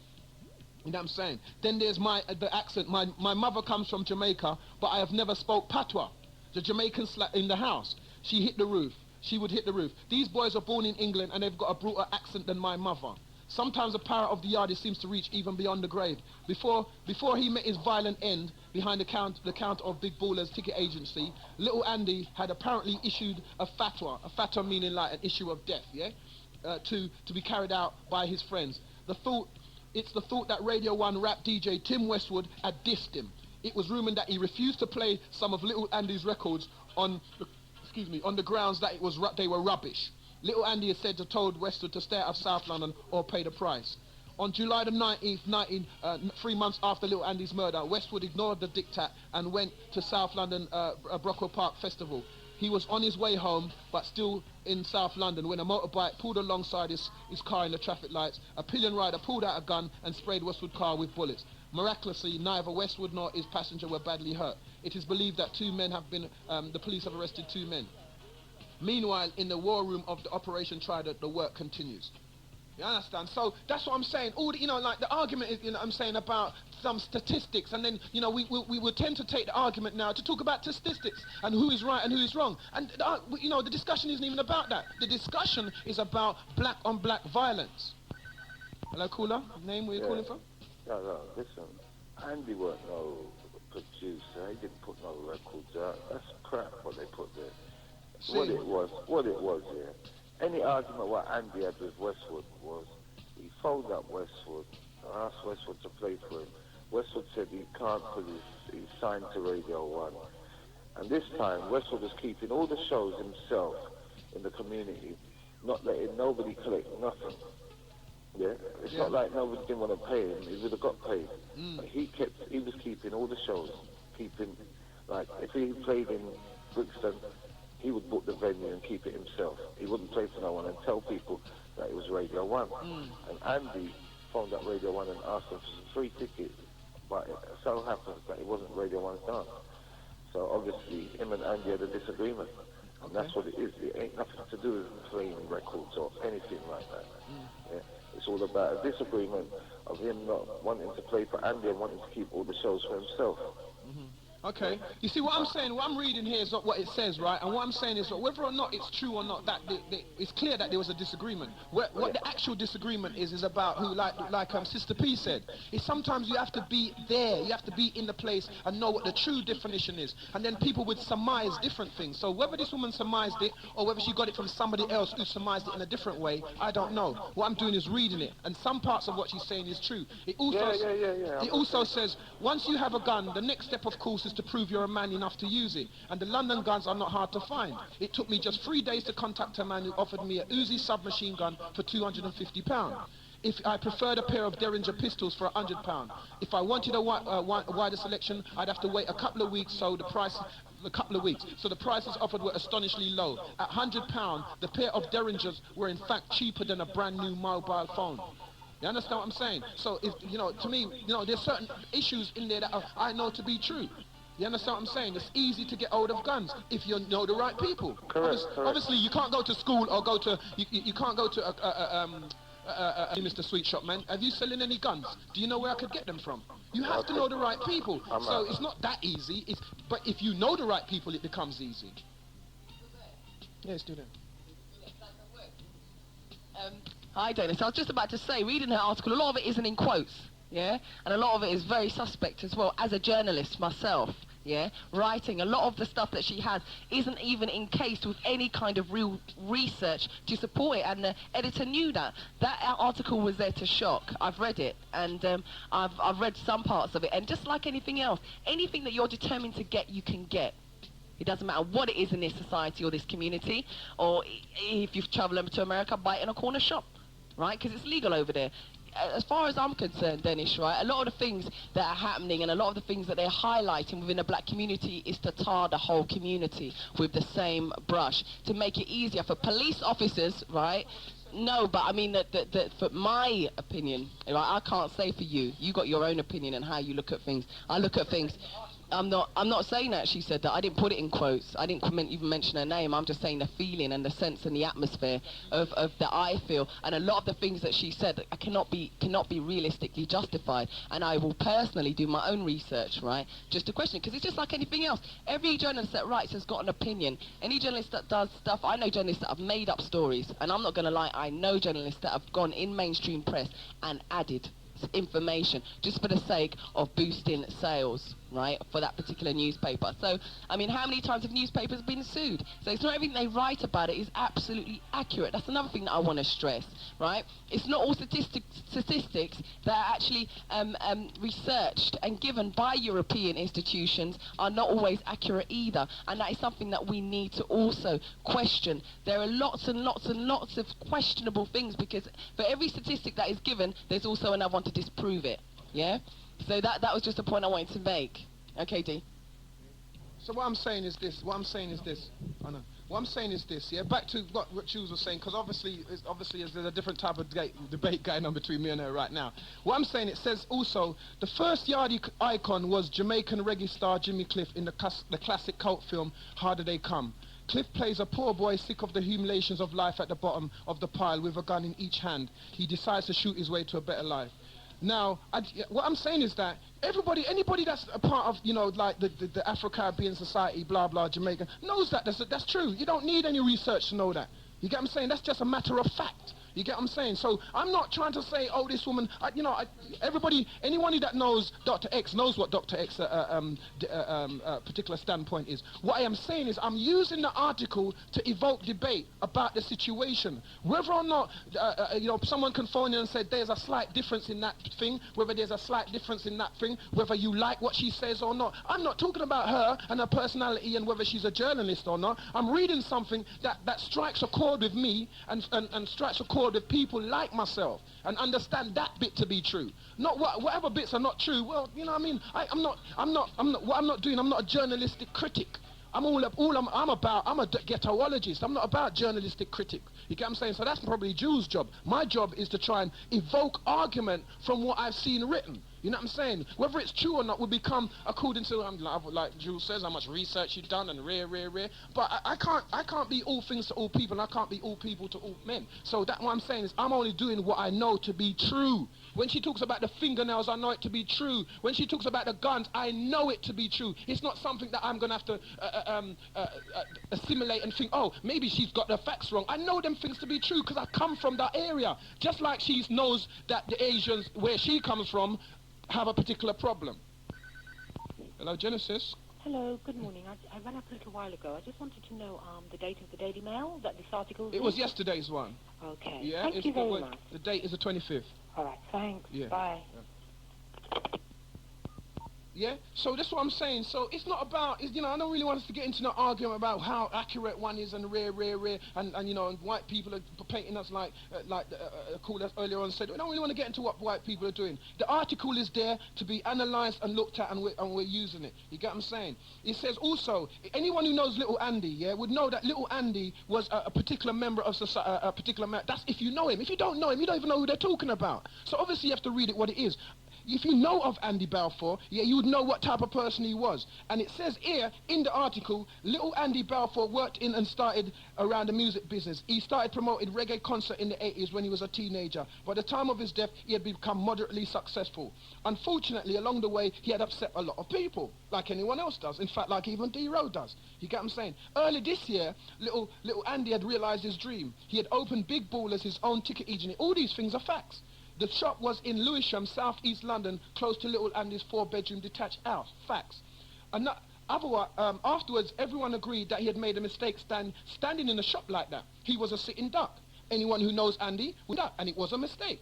For his enemies, it was a sitting duck for his enemies. On April the 13th, just after 1 p.m., 2 black men walked into the busy street, pushed open the shop door, and shot Little Andy in the chest.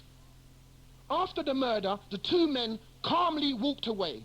They made no attempt to hide their identities because they knew no one would, quote-unquote, see them. You understand? They murdered a man in broad daylight on a busy London street, but not a single witness came forward. Part of this reluctance stems from the distrust of police. Weak fact. Yeah? Part of this is naked fear. Fact also. No one wants to cross these men. Fact also. The police are philosophical, perhaps out of necessity. Following a recent fatal shooting in a London nightclub, all the present were interviewed. This was a shooting I talked about the other day, when they took one woman and held a shield and shot 7 other people. One man grabbed a woman and was having her as a shield while they were shooting at some other people. Now that's the incident I was talking about the other day. More than 350 people claimed to have been in the toilet at the exact time of the murder. You get what I'm saying? This is a man shooting in a crowd, 2 men shooting in a crowd, shooting and injuring a lot of other people in the crowd, and everybody in the place was in the toilet. You get what I'm saying? So, as far as I'm concerned, DCI Cooper's dislike the term Yardie, which he points out originally came merely from someone from Jamaica. Well, no, we all know that. From backyard, we all know that. Merely glamorizes violent crime. But many officers end up using it because there is no other bloody word to use. You know what I'm saying? It describes us. I talked about this on another show about 5 weeks ago when I said that Yardie doesn't. We know where it comes from, but at the moment of this time in 1999, it clearly defines a particular typeset. It's a stereotype. You know what I'm saying? If you want to define yourself as a Yardie and take it away, that's your business. But the fact is, as a particular stereotype to describe a particular breed of our community, like how you describe a drug addict as an addict, you get what I'm saying? We're saying they're Yardies, yes? Because that's where it comes from. And I read you the Jimmy Cliff Pit already, right? So this is what I'm saying. I'll read some more. Good-looking, super cool, and ultra-violent, Cliff's character was the embodiment of Yardie aspiration. Naturally, he died a violent death. But who cares? At least he got to live a little. Poverty and fear of poverty is a driving force of Yardie culture. Right. This is what Sista P was saying. That what causes all this is the poverty which obviously the governments of the day, whether they're black or white, subject to European intervention and European type suppression, are causing these things. You get what I'm saying? Poverty and driving force of Yardie culture. Guns and drugs equal money and power, right? We know that. And the rich and powerful command respect. We also know that. Once acquired, wealth and status must be flaunted. This is their particular ideology. This is their mindset. What is the point of being rich if no one knows it? So that equals Moschino, expensive, Versace, expensive, BMW, 35 grand, expensive, gold chains, big thick, expensive, platinum, diamonds, expensive, yeah? We know this. DCI Coopis says, as part of the reason of the recent spate of shootings in London or the US crackdown on Jamaican immigration, sorry, I read that wrong. DCI Coopis says, part of the reason for the recent spate of shootings in London is a US crackdown on Jamaican immigration. America has been deporting large numbers of deemed undesirable back to Jamaica. Their next move is to hop across the Atlantic and come to Britain. Dan the Man doesn't have much in common with DCI Coopis, but on this point they are in agreement. Dan the Man was born in London and is of Jamaican extraction. He is 28 and officially unemployed. Dan drives a Mercedes convertible and has a sartorial fondness for Moschino and Nike. Asked how he can afford his designer clothes and a top-of-the-range car, Dan tells me not to ask personal questions. Dan tells me loads of people have bounced over to Britain recently. America's cracking down hard, he says, and no way do these guys want to stay in Jamaica. On this matter also, Don and Steve Copis think alike. Both point out that Jamaica still has the death penalty, that the police there carry guns, and the murder rate is one of the world's highest. One of the world's highest, it says. All in all, Britain has a much better deal. It is so easy to get here as well. Sorry. It is so easy to get here as well. Sorry. It is so easy to get here as well. Jamaicans visiting Britain don't require a visa. They don't need a passport, a letter of introduction from a sponsor. Oops. Hold on. They just need a passport, a letter of introduction from a sponsor living in the UK, and enough money to show they can support themselves during their stay. That's all they need. In other words, they don't need a visa. That's all that they need, right? It hardly needs saying that there is a roaring trade in bent sponsorship, and several people making tidy living via their letters of introduction. These are things that we know. DCI Coopis is, however, wary of the introducing compulsory visas. It would penalise the thousands of people genuinely coming here to visit relatives, and besides that, it would probably just create a market of forged visas. A minor, you know what I'm saying? Once you got money, once you're selling drugs and you got X amount of money, forging visas or buying guys out with money is a minor. It's a minor. So he's right. There won't be no need to do that, because you just have forged visas, like you have forged introductory letters and passports. Right, so I think that's it, because I've read them all in different sort of parts. So I've actually read you. I read you this last part. Take 20-year-old Anthony Layla, known as Jerky, shot dead in party in North West London. It seems that Jerky had dissed his killer. Street argot for is dissed. I mean, street argot meaning street terminology, and he showed him disrespect, I think, and had to be punished. Seriously wounded and bleeding, Jerky raced over the party, through the party, finally jumping over the balcony to escape his pursuer. He was unsuccessful. The gunman followed, shot his victim once, and this time fatally. Or there's the case of the man who was murdered for standing on the yardie's toe. This thing is a deadly serious matter. If you're drinking in a bar frequented by yardies, just watch where you're walking. Respect is central to the yardie psyche. As a don, or as a big man, lack of respect undermines your status and must therefore ferociously be punished. Unlike other criminal organizations, the mafia, unlike other criminal organizations such as the mafia, the triads, the Colombian drug cartels, yardies recognize no central structure and have no internal organization. There are yardie crews or yardies posses in London, such as the Black Rose Posse and the Much Loved Crew, but they are very loosely based and seldom operate as a unit. Most yardies work alone or in close-knit groups of 3 to 4, often made up of family members. That's different to what Sista P was saying, because she said about 10 of them stuck her up. The idea, these are criminals, not necessarily yardies. The entire yardie ethos is based on individualism and personal aspiration. How can you be the big man in a gang with 50 others? This lack of structure partly explains why few, if any, yardies really make serious money from crime. There are no tame accountants to launder money, no financiers on the payroll to offer investment advice. The money has to be spent. And that's when I go to the bit where it says, and being a big man is all about spending money and enlarging it. So I read it in kind of like jerky kind of issues. So what I'm saying in there, as far as I am concerned, as far as the Doctah X is concerned, probably different to what Jools is saying, is that a lot of what is in there I know to be true. I know that to be true. You get what I'm saying? Whether she's falsifying names, whether she's falsifying, making a story up as she go along, she can't make it. She said, well, most yardies wear pink suits and velvet hats. Then I would say, well, she's chatting rubbish, because I don't know that. But most people who are listening, who I know is about it, know what I'm saying, know what she's saying, whether she's a white person or green person, is that a lot of what she's saying is factual. You get what I'm saying? And that's all I'm dealing with, not whether it's statistically right or journalistically correct. You get what I'm saying? It's factual that I know about the Jimmy Cliff thing, what does she know about Moschino? How does she know his Moschino's the lick? How does she know Versace's the lick? She could have said, well, Donna Karan's up in there, you know, she could have said someone else. But she's a Donna Karan's another designer, right? So she could have said someone else, but she didn't say that. So what I'm dealing with, right, I hope Jools ain't getting into the argument about the issue. I want us to talk about the black and black violence, you get what I'm saying? And let's deal with that and see if that, at the end of, by 2 o'clock, if we can't come to some kind of meditative vision where at least we can go around and think about the next show and about what people are actually doing in their life to, you know what I'm saying, to hopefully, or what direction they're looking for in life to hopefully start to attend some of these issues. I do want people to call in, because Doctah X has had quite a long stint, and it's just, obviously, we need feedback on what he's just said. The studio number is 07977884840.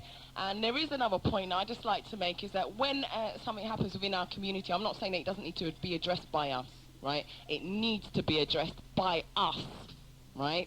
I'm going to make that first and foremost. We need to be addressing it, because we're leaving it to outside agencies who aren't doing it, right? The same journalist that's writing it, right, is writing for her pay, right? And don't think that she's doing it because she wants to help the black community. No. When the editor looks at the article, he's reading the content of it and he's saying, right, is that going to have an impact? Are people going to talk about this afterwards? That's what they're dealing with.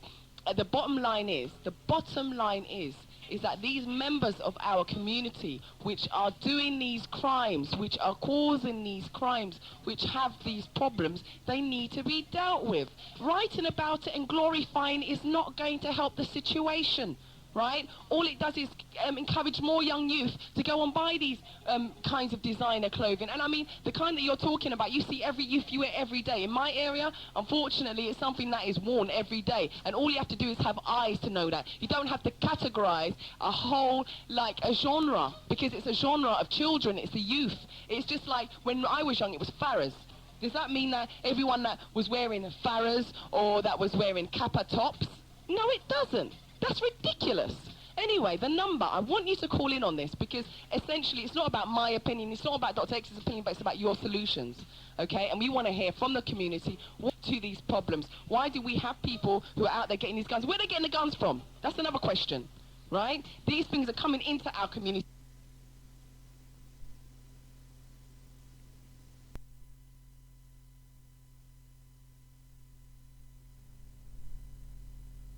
Full of guns in our community. Yes. Yeah?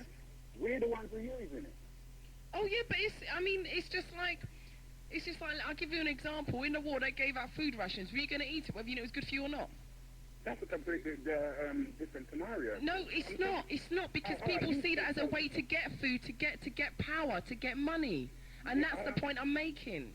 Yeah, I understand that, Jill. But you see what I'm saying is that the people who obviously somebody's going to sell us something, whether it's guns or bombs or whatever. There's somebody who has to sell us, whether it's the Russians or whoever. Somebody's going to profit here by selling drugs. Throughout history, love. Throughout history, you remember that when they first came to Africa, right? They didn't come with loving arms. They came with guns. So let's not pretend that this is a new philosophy. Right. It's not. It's an age-old philosophy. The ability for man to have the tools in order to take away life, right, has been something that has been a specialism over centuries. Right. So let's not pretend it's something right. new. So that's what I'm saying. So we can't really sort of sit around and say where it's coming from. It's coming from more powerful sources than what we can think about. Yeah, I agree. It's coming from... You know, you're breaking up. Your reception's really, really bad. I'm trying to hear everything that you're saying, but it's really difficult. Right. All right, I'll call back another time when the... Yeah, call back, because it's hard for me to sort of pick out, you know, what you're saying, and it's incredibly difficult for me to adhere to what you're saying. Yeah, and I'm trying to talk as loud as I can. Okay, then. I can hear you now. I can hear you now. Right, okay. What I'm saying is that in the end, someone is always going to want to profit off us black people, telling us whatever they want, whether it's guns, bombs, or drugs. Yeah? We know that. But what we're saying is that, you know, their forces are more powerful than us. We can't really necessarily stop the guns from coming in or the drugs from coming in. We've got to deal with it internally, education, internal, you know, deal with it ourselves. Do you understand what I'm saying? Yeah, no, I think so. I mean, that's exactly what I said. It's got to start with the children. We have to stop. We have to stop idolizing guns by letting them play, you know, cowboys and Indians or whatever, you know, they're playing, right? Or the next, I can't even remember, Schwarzenegger business or whatever you call it, right?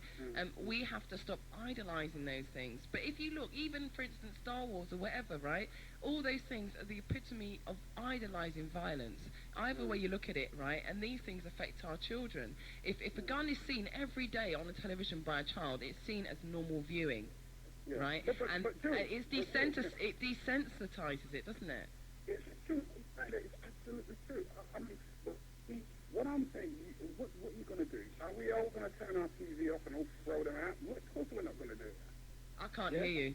I said we're not all going to throw our TV out. No, be selective about what you watch. Simple. Yeah. It's the same. Right. It's education. It's like you said. If you know, right, that by buying the TV listing and selecting and making sure your child can watch certain programs that only you want them to watch, and you instill that in your child that they have to come to you before they ask, before they can put on the TV. It's not an automatic thing, as it is in my household. Yeah. As it is in my household, it's a rule that I have implemented because I feel it's important. It isn't. What do you say?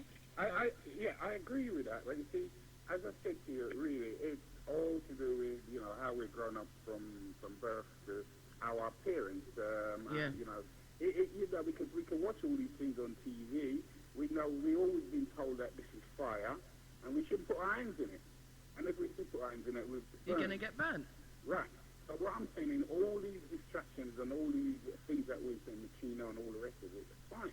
I mean, we've got to really start to talk about how, you know, internally, black families, you know, really start to look at themselves and bring up their children, schooling, education, too many underage pregnancies, too many baby mothers, too many broken, you know, all these things. These are really where the problem comes in. Yeah, you get me? That's where the crux comes in.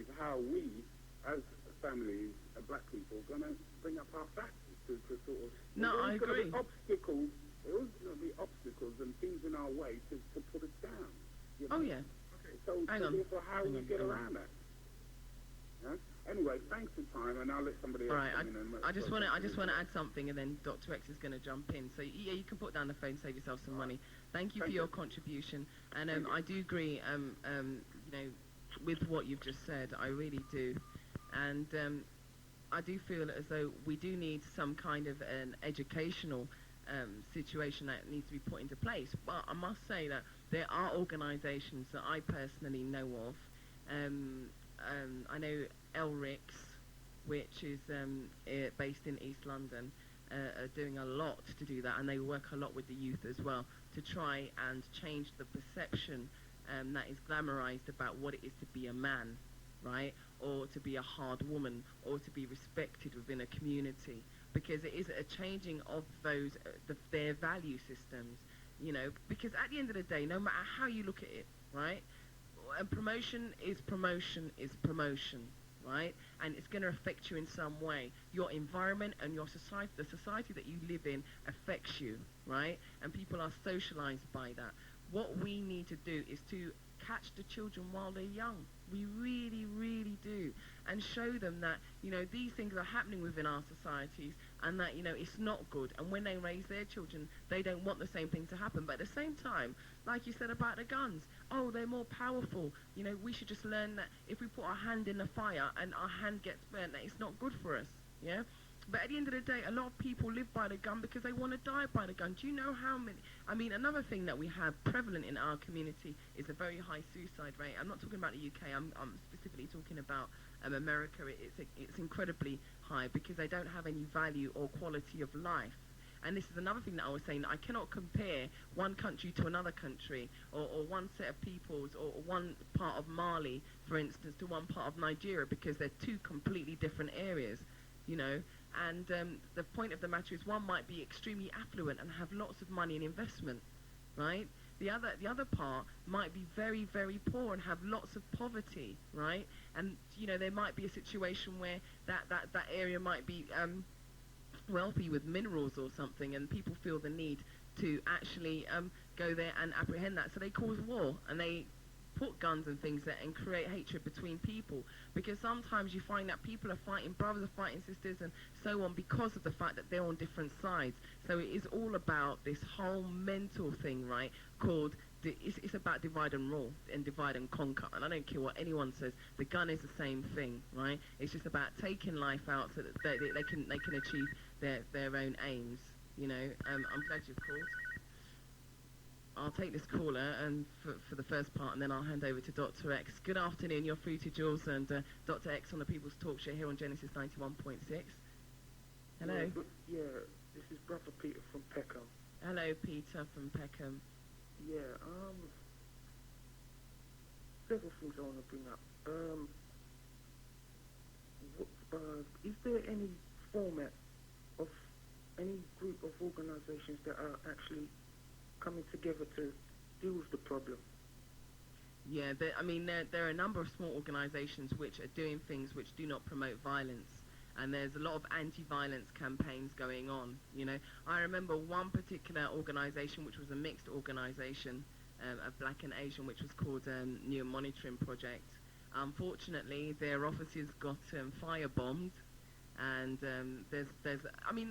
there are people doing things all over the place, but you've got to remember that on a ground level, yeah, we're talking about the violence within our community. You've got to remember that we've also got outside agencies which are fighting against our progress as well. I'm not saying that they're going to win, I'm just saying that we ought to be aware of their presence. Yeah, see, I said to Doctor X 2 weeks ago, yeah, we're going to talk about this, the same thing, the same time next year. Well, yes and no, because I mean, I personally, after listening to you and listening to a lot of people say, I personally will go out there, and if I'm comparing a show or I'm a part of a promotion or whatever, I will make sure that that is number one on the agenda. Yeah, but you see, we've had this problem for quite a while. Even before this so-called Yardie, we have to remember there's always violence. The black English criminal fraternity. Yeah. They are part of it as well. Yes. So say like for me now, I respect Genesis because over the years you have earned that respect. You got Galaxy Radio, Power Jam. Is it possible for something on a major large scale to actually deal with this? That is, because you have different groups here and different groups there, but there's no one coercion. Big thing. Yeah. Doctah X is going to come in a sec because he wants to speak to you, okay? All right. Okay. Yeah, so, listen, what I'm saying, you're saying is bang on. I remember speaking to you a couple of weeks ago, yeah? Yeah. And what I'm saying is that, you know why? There's a lot of things that have to be dealt with. Me personally, yeah? The gun thing and rare, and the scene of certain movies which Jools is implementing in her lifestyle, I wouldn't implement. Because I realised that, for myself anyway, in my particular situation, I want people to know what's out there. I want people to see what's out there, or my children too. I don't care how violent it is, because at the bottom line is direction. I know how to fire a gun. I know how to load, I know how to oil, I know how to do all them things, but I don't go around killing people. That's not what it's about. It's about direction. You get what I'm saying? If the reason why Pharaohs came into play is because of mostly the criminal fraternity could first afford it before it became cheap. The reason why Moschino's got the everyday youth wearing it is because the criminal fraternity could afford it in the first place. So this is where you have your icons. The youths whose mum can barely afford to put catalogue money, they're not the ones who are buying Moschino. They're seeing people who seem to be spending excess amount of money buying it first, and then they want it because they look up to them. That's why it comes in. That's fashion. That's how it comes into play. And I'm saying that, like you said about Power Jam, all these people who run these stations are egotistical. You have to deal with the nature of the human being. And that's why you have so many different churches. You have egotistical natures. And because the mainstay of what they're doing isn't about everyone, it's about their own personal agenda. Right. You understand what I'm saying? Sorry, can I come? Right. This is part of what we've got to break, this deadlock of this egotism. Yes, most we definitely. have to forget our differences. How do we do that, blood? I mean, like, yeah, I understand, but can you be a part, are you a part of that whole thing? Would you be a part of that whole thing? I'm willing to be a part of it. Same. If there was, I don't know. I know what you're saying, blood, because I feel the same pain, blood. You know what I'm saying? I feel it. The energy is bursting to get out, but how to direct it, I don't know where to go. You seen? To me, it's about you. That's what them say. Unity is strength. Power Jam would have to link up with Genesis or Galaxy, and whoever runs those stations come together and say they're doing this for the people, not doing this because they're getting advertising money. Not doing it. You know what I'm saying? That's what it's about. So you know what I'm saying? Everybody like I'm Doctah X. No, I know I've got the right thing. I know what's right, and I know what's proper, and I know if you did it the way I'm talking about right now, the whole world would be a better place to live in. That's all rubbish. There's too much of that going on out there. You get what I'm saying? Everybody has to be able to absorb what everybody else is saying and saying, well, does that suit me? Because I would never be this passive individual. It doesn't suit me. But it might suit Jools, or it might suit another person to live a particular format of life. You understand what I'm saying? Yeah. So we need to work out what format we play, because you have the diplomat in the struggle for war. You have the army in the struggle for war, for independence. You can't have a whole set of passive individuals. You'll be undertrodden. You have to have somebody who's willing to stand up and soldier it and fight. And then you have the diplomat, then you have the ruler, the politician. You have to have an organized body of people. You can't have all one set of chiefs, because all chiefs, nobody would rule. You can't have all Indians, because nobody would know where to direct them. So everybody plays a part in this. Nobody's particular ideology is the ultimate ideology. This is what I'm trying to get rid of in my thesis, in my ghetto-ology, right, of the whole religious thing. And when you come to the table, you have to throw away ego, you have to throw away that belief system, because everybody believes something different, and focus on the problem. Yeah. You know what I'm saying? And that's what we're going to try to do in the sort of the Genesis movement, I hope. You know what I'm saying, with the aid of Rowe, try to evolve a kind of movement where people can't come and give their personal issues. They've got to try and work with how the movement feels and and what is about a movement of people. Because diverting to something slight, I'm gonna go slightly off, but you see, we are so distracted by Mobo Awards, Black Comedy Awards. Oh, bloody, I know. I was saying this last night on my show, like, what is going on? Don't people realise how they've got us like here? I know. Oh, how a talk show host that's a comedian, who's an actor that's a comedian, who's a DJ who's a comedian. Bug-eyed, you know what I'm saying? All of them are bug-eyed. Every single one of them. Richard Blackwood, all of them, they're not, yeah, nice-looking guy, voted best sexiest man of the year, and all that stuff. Yeah, but he still bugs his eyes out. So does Ainsley Harriott. So does Frank Bruno. So they've got this gollywog type mentality still, because why? Because white people control the media. Why? Because white people like to see the monkey aspect of black people. You know, since the Stephen Lawrence inquiry, we had them on the ropes. The police finally admitted that they were institutionally racist. Since then, we have this explosion of black comedy on television. Oh, you don't know. You know what I'm saying? And over here. What are we going to do? That's what I was trying to say on my show last night. It's ridiculous.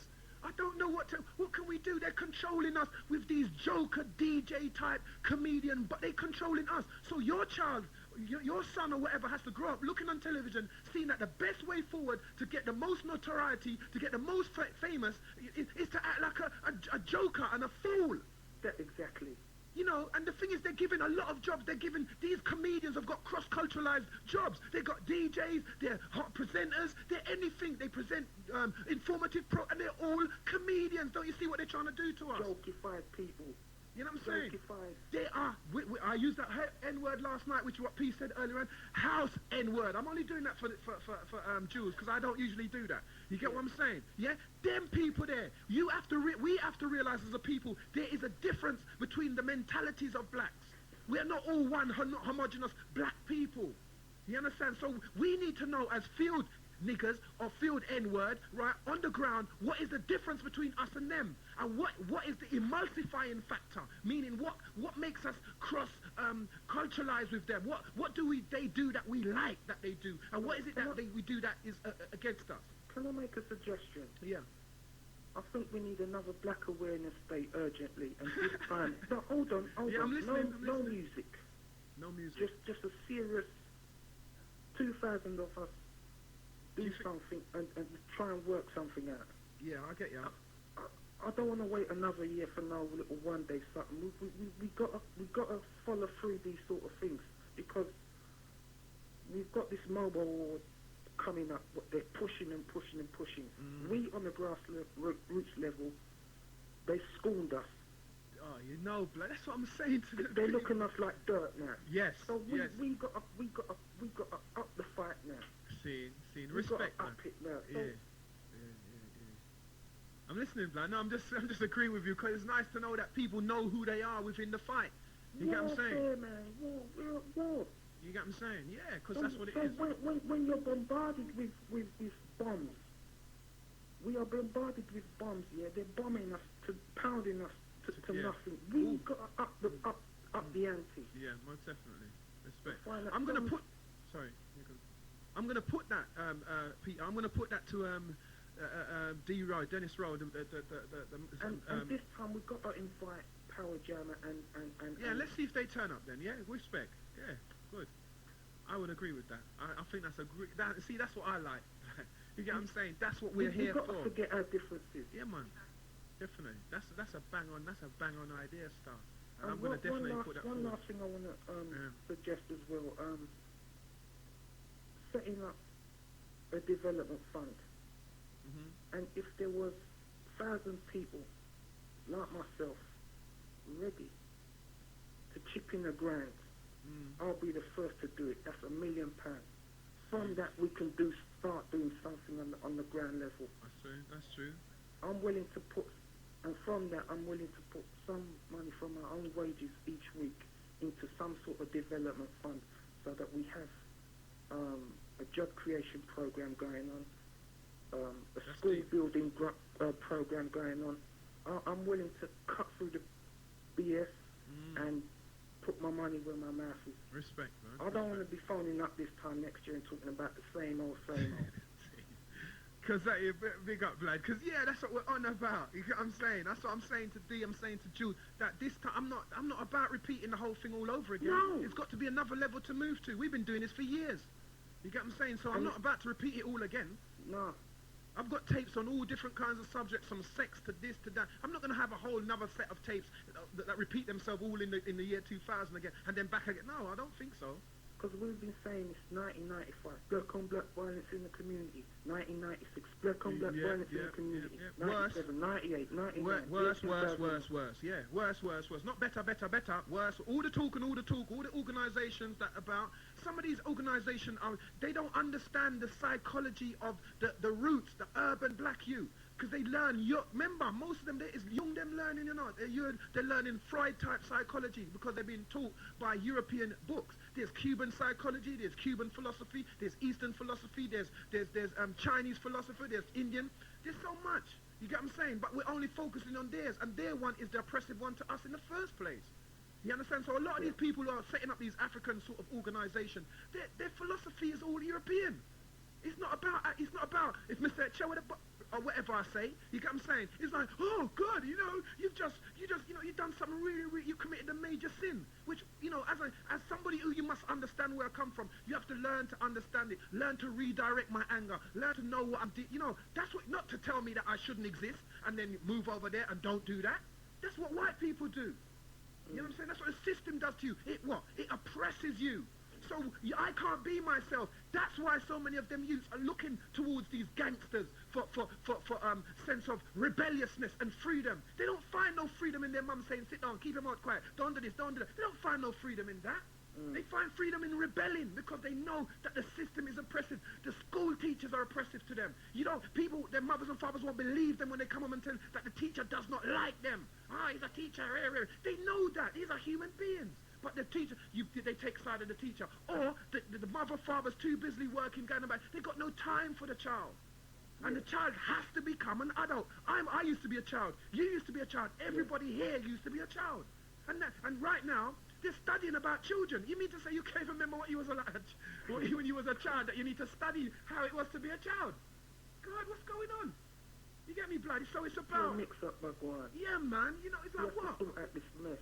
We have to. Like Jools says, like I say, like a lot of people say, like The Voice. Why doesn't The Voice print an article like this? Or The Nation, that I can say, yeah, them man, they know a thing. They're scared. They're scared to talk because they're afraid that they might come to their offices. No, I think. Go on. I don't think they are owned. I asked this question 2 weeks ago. Yeah, no, they're not, but I'm just saying, remember, not everybody knows this, they're still out there representing the best black Britain, the best paper in Britain, Britain's #1, The Voice. They're out there doing that.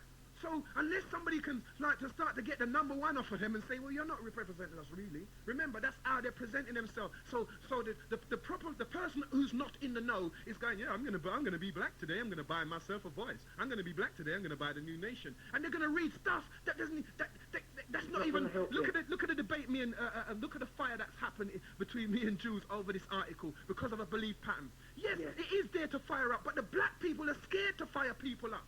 That's what I'm saying. Why can't they fire you up? So that you can say, yeah, and look at the issue more deeply. Because we are very emotional people. That's why we're so good singers. That's why we're so good at the controlled violent sports. That's why we call it about explosive sports. Because that is us. That is our Africanness. So if we start to act like white people and become very rigid and very so-called controlled and so-called what they call in a Freudian term, anal retentive, you understand? Then you become like an idiot. You know? You know what I'm saying? No, okay. Sorry, I just, you got to finish your point. It's just Jools jumping on for a minute as well, because I have to leave kind of early today, if that's all right with you. Yeah, I'm coming off the phone. Just to summarise up, yeah? Yeah.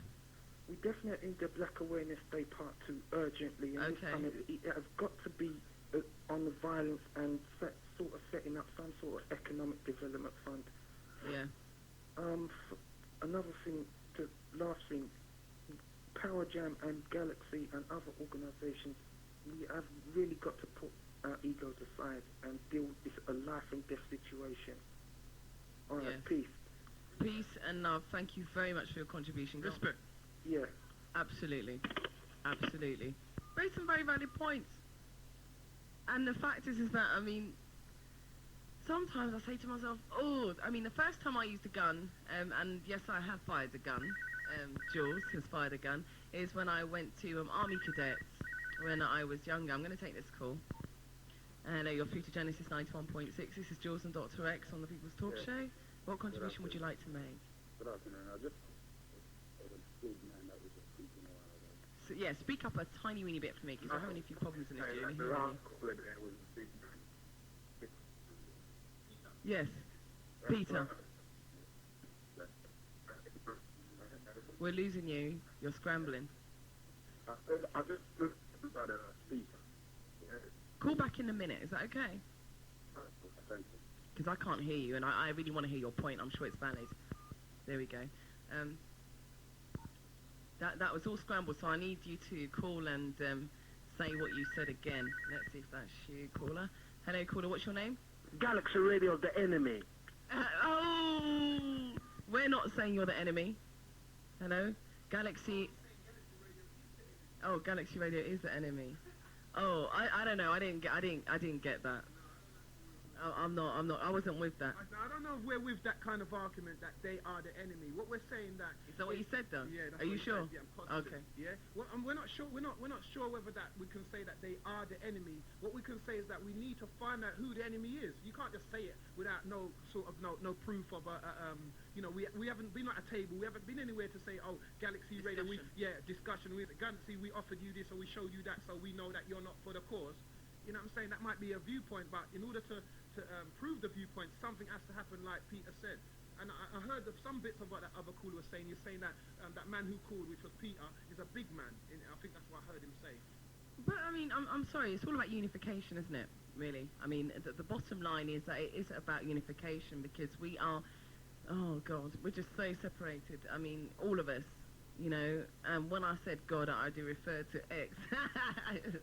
Don't worry about that, it's just a personal thing. Let's take this call. Hello, you're through to Genesis. We're talking about unity and what can unify us. Yes. And I see it to be our history. Yes. I think the difference between black and white people here is that white people here glorify their past and their achievements. Yes. Yeah? We don't know our past, and we don't know what it is. We don't big it up. We don't know the glamorous side of it. We only know slavery and colonialism. We live in this now and we're surrounded by all their history, and we look at ourselves in comparison and we hate ourselves for it. Yeah. If we knew the truth about ourselves and our glorious past, it would inspire us and amaze our people. So I beg all people to read their past, because it's a beautiful past. Yes. Yeah. Doctah X wants to interject.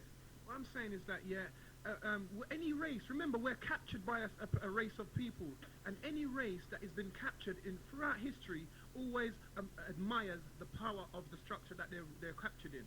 And because, and so because we haven't got any of those things, we haven't learned rebellion properly. But the truth is, in our past and our history, we have greatness.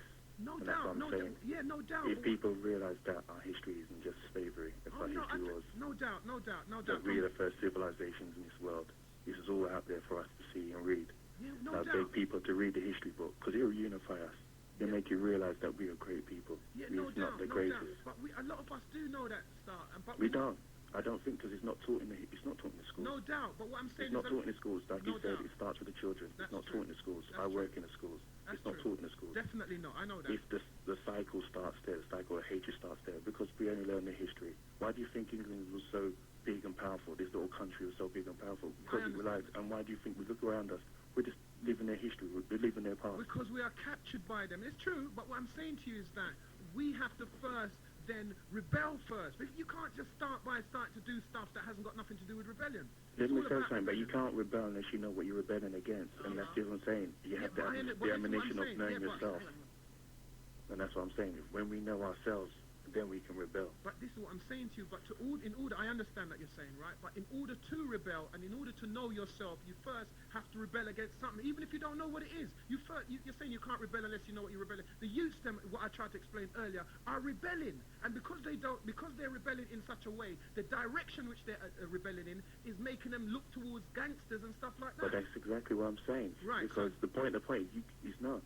But as I say, if you just rebel for rebel's sake, it leads you nowhere. Yeah, we had the first uprising in 1981, yeah? Okay? Yeah, first uprising in 1981, yeah? We rebelled, we stood up, okay? And what did they give us? They give us what was it? Black Brixton section of the Recreation Labour Station. Party. They give us a Brixton Recreation Centre to run off our energies, yeah?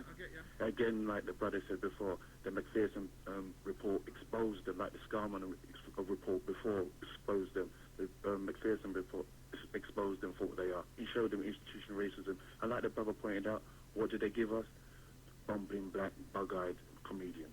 You understand me? I understand, blood. So and then we look at that, we take that on, we forget again. You know what I'm saying? And like, I've been in the struggle, over 10 years, and it seems that it's not moved on. And I say, the only thing that can, and like you say, it's so splintered, what we have is so splintered, we have so many different groups, and this is what got me down. I see it, had too many groups, had too many small groups, and not one leadership, or one movement. So I say to everybody, say this, you want to unify black people? Look at your history. It's a beautiful history. It's a history that had no influence of the European. It's a history that preceded European civilization. That's the history I'm telling you. It's a history that is being mentioned, you see in the Bible, in the Book of Chronicles. You see all that. You hear about the Kush. They're black people. This empire existed. This predates all civilization. This predates Egyptian civilization. This is a black civilization. No doubt. When you know about yourself, then you can make 4 steps forward. Everything else will follow. Then you won't be wrapped up in egotism, because you realize that we were great and we have to get that greatness again. That's what I've got to say, brother. Thanks for that. And you know something? I have to respect this station, because I was as mindless, you just going up and down the radio station. I'm surprised and I'm proud to see that it's here. Yeah? So I Respect thank you both for that. But as I said, I work in a school and they're giving you misinformation. They're teaching you misinformation. Definitely. Yeah? Yeah, man. Like, you know about yourself and your history, and I tell people that every time. Learn your history. Look, it's not slavery. It's not our history. No. You understand? Yeah, for real. We're bigger than that. We're better than that. That's for real. All right, man. Yeah, respect, yeah? I'll go. Right, I'd just like to continue what I was saying before I took that call. Doctah X is going to make a point as well, before the next caller calls through, was that, unity. And I said that before, that there needs to be some kind of consultative educational program put into place showing the psychological damage, right, that is caused by us adhering to the same kind of educational process when it comes to historical matters, when it comes to literary matters as well, and even scientific matters. And I'm stretching all across the board here. And because it is essential. I do my part, and I'm sure lots of people do their parts, but the fact is that there does need to be some kind of a coordinated effort, a body of people who are all agreeing basically about the same thing. And there are so many of us that are agreeing, but there's no kind of format or there's no particular place or venue. And I'm not talking about Brixton Recreation. I mean a venue that is for us, built by us, the land is owned by us, that affords our own rules, as in a private club, just like the Freemasons or whoever have their lodges.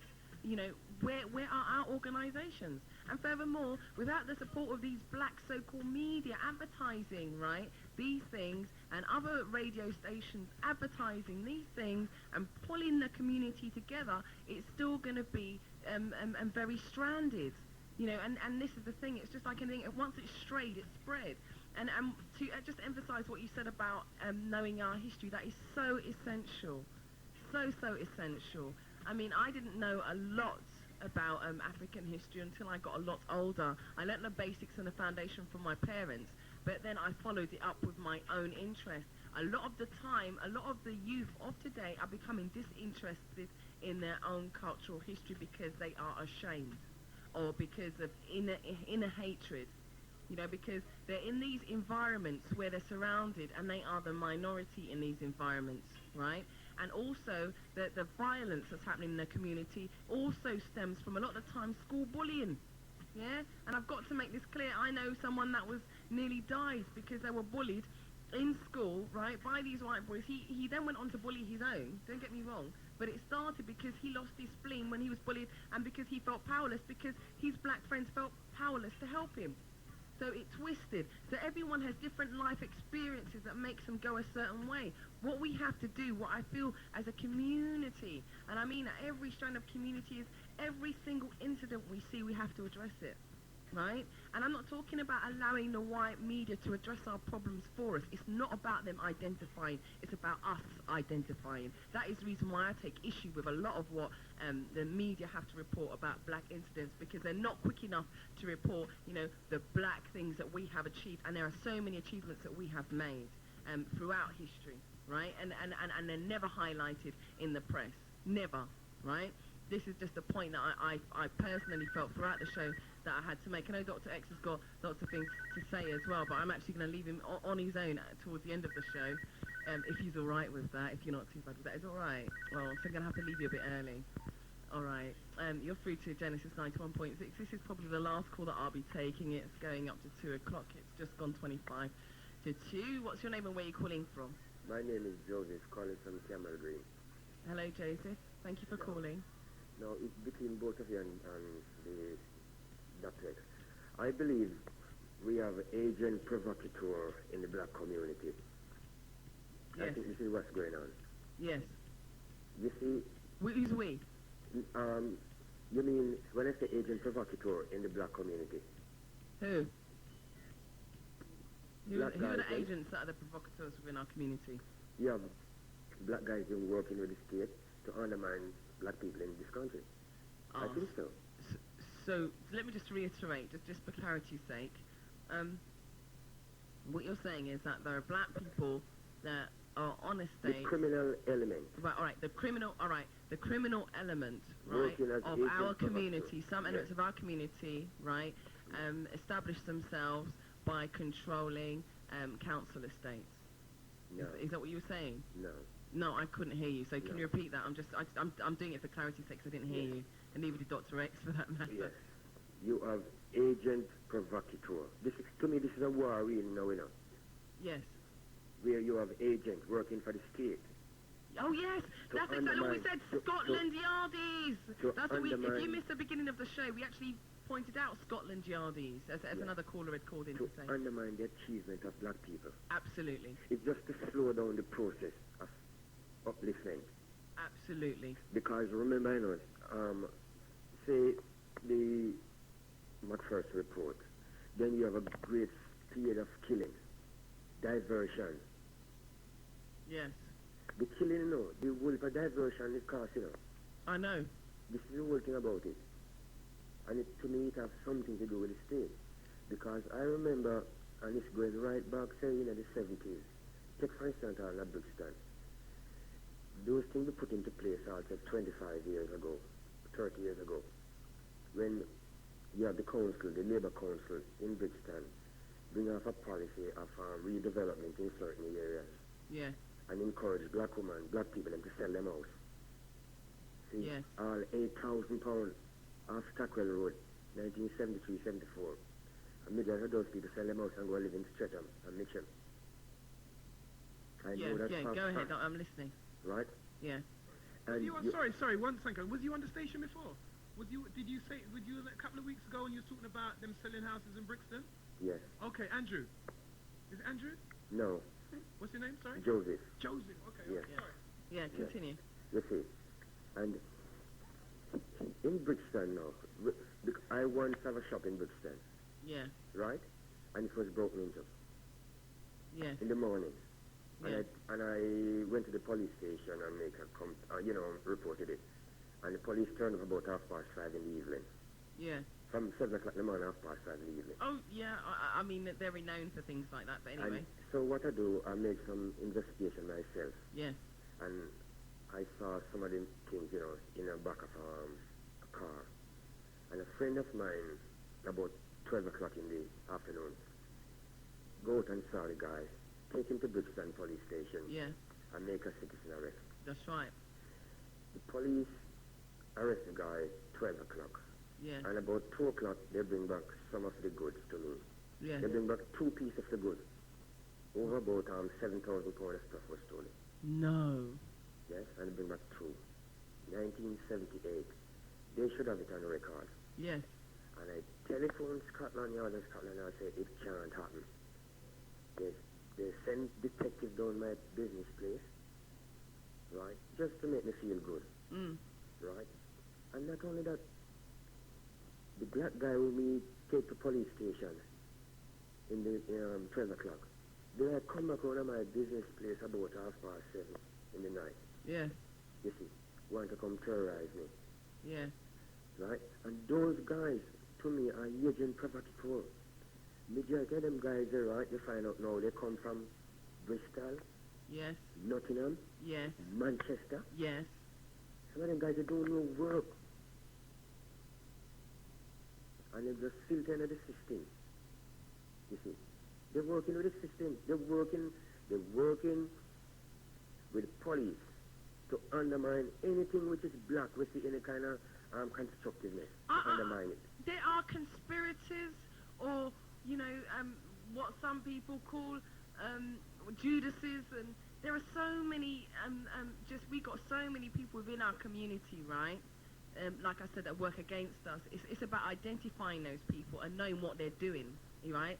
And that is the first step of going towards solving the problem, because ultimately what the European agenda has been, right, is to categorize us, right, and then put us in geographical slots, yeah, which is going to cause war.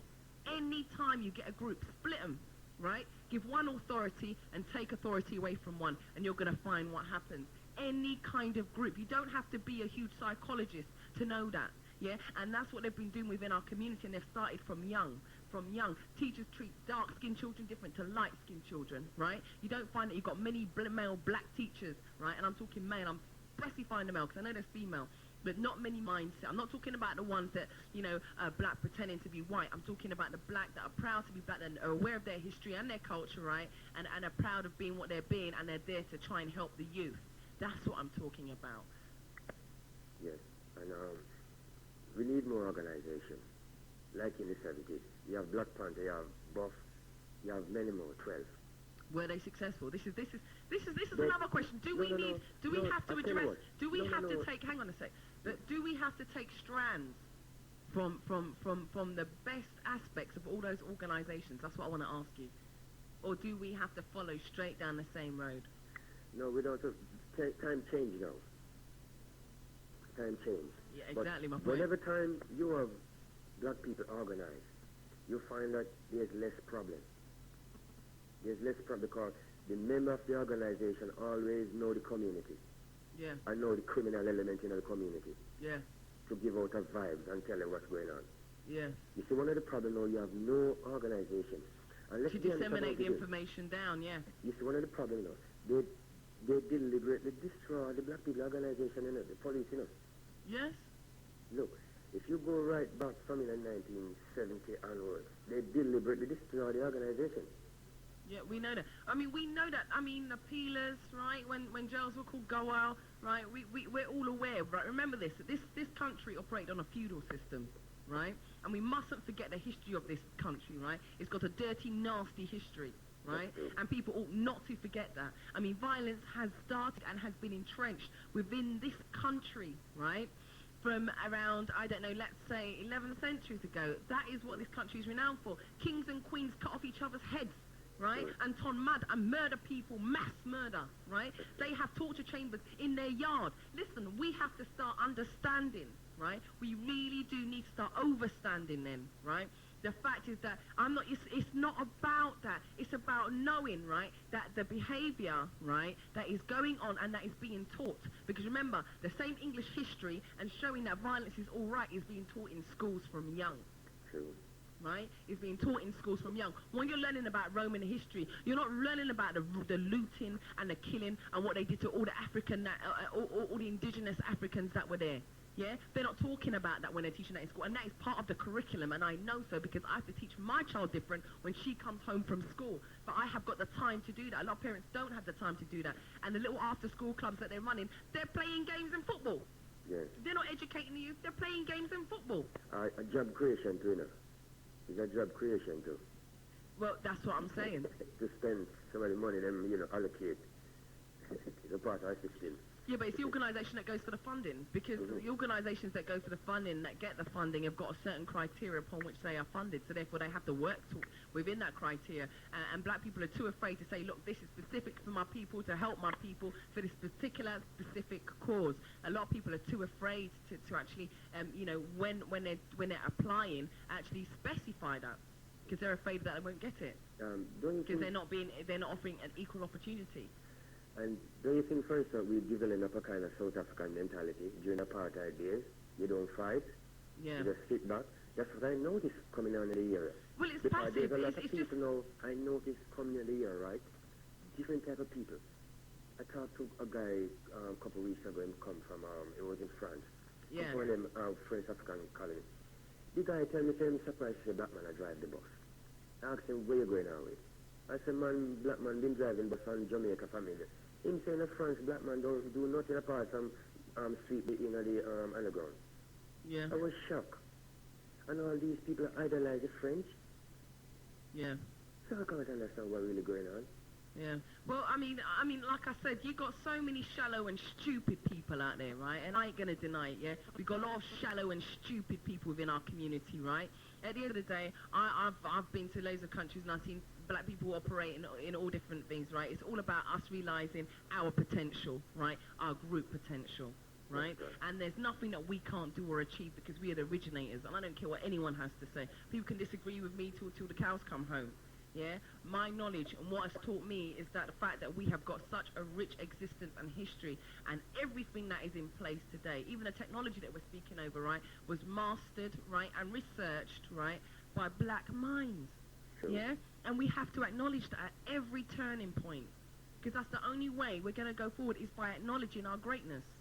Yeah, and I mean the greatness of Doctah X in sitting here also on a Sunday when he could be in his bed or doing whatever he's doing. Yeah, the fact that you've called in, and the fact that Dennis and everybody else and Mystery Man, everyone that makes it possible at the end of the day. And we do have to keep giving thanks for all our contributions, because that stems away from the fact that we're not all gunmen. Yeah, we're not all gun-touting foolish people that want to take away life. True. You know, I think Genesis so far.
In it. That's what I said. We need our own land and our own space. But all those things are in place. Trust me. And they're actually we're in the process of progress, right? And this is an essential thing that I must say before I go, because I've got to run out quickly. But we are in the process of progress, right? And you mustn't undermine that, because without the preparation, you're not going to get to the end product, and the preparation is the most important part. And whilst you're preparing, that's the time when no one can see nothing happening, yeah? But things are happening, and slowly people are beginning to gel together. And I must say that just simply before I quickly go and I head out, because I'm going to leave Doctah X here by himself, really apologise for that. It's just basically to say that we do need to unify, and in terms of sorting out this criminal element of our community, we've got to realise that they're helped by outside institutions, of course. You know, and they're financed, right? They are financed, right? And money is an empirical part. Remember this: people that give information, right, are paid. Yeah, paid informers. We must realise this, and then remember this: they're only going to look at 9 times out of 10 they're going to go for the innocent. rather than the guilty, and that is another big problem. But anyway, listen, I'm going to quickly go because I know Dr. X is here and he's going to finish off the show. I'd like to say thank you, Joseph, for your contribution. Yes, and I'm going now. Okay. Somebody can telephone in. Okay. Thank you very much. Lovely. Bye-bye. Take care. Bye. He highlighted some very important facts. And I've got to say that I'm not going to go back to any newspaper or publication because I don't really feel that we need anyone else to highlight the problems because we know what exists and we know what's happening on a day-to-day basis within our communities, even just from word on the street, word of mouth. And we know that we have to find a solution in order to cut it down. Even if we have a campaign to stop black-on-black violence, we have to address it ourselves. And it's not an outside issue, it's our issue, it's internal, and we need to deal with it that way. We're always we're always putting our dirty washing out to hang for everyone else to criticize us. It's about time we started criticizing ourselves and kept it internal and dealt with our stuff internally as well. I'm just going to say goodbye, and I'm sure Dr. X is going to continue to take the next calls. I don't know who else is on after today's talk show. I'm not sure. You're going to deal with that. All right then. Well, peace and love. All my love to my family, of course, and a big yosh out to Bop Collective, who are always working within the community to do positive things. Peace out. Thanks, Steve. Yeah. So we're back in it. Yeah. I have to say goodbye to Yeah. Sorry, no, I'm saying bye to you actually. I forgot my name. Yeah, I was going to call you something. Yeah, so it's Jools later, yeah? I'll catch you next week or so, yeah? All right then, you take care. Yeah, so what we're saying now is that, you see what I'm saying from my perspective about certain issues that we have to face in the community. We know they're agent provocateurs, we know that they're being paid, we know a lot of things that's happening in the community in terms of that. But like what Peter suggested, yeah, there needs now to be movement. You get what I'm saying? There definitely needs to be movement because, and there needs to be a far more tolerant society in terms of black people and a far more finger-pointing society in terms of the people who claim that they're black, who are not helping to alleviate the problems, but in fact helping to that caller when I was going to answer it, but helping to create these problems. You know what I'm saying? We don't want we don't want no more bug-eyed guys on television. We don't want no comedian type, DJ type, sota.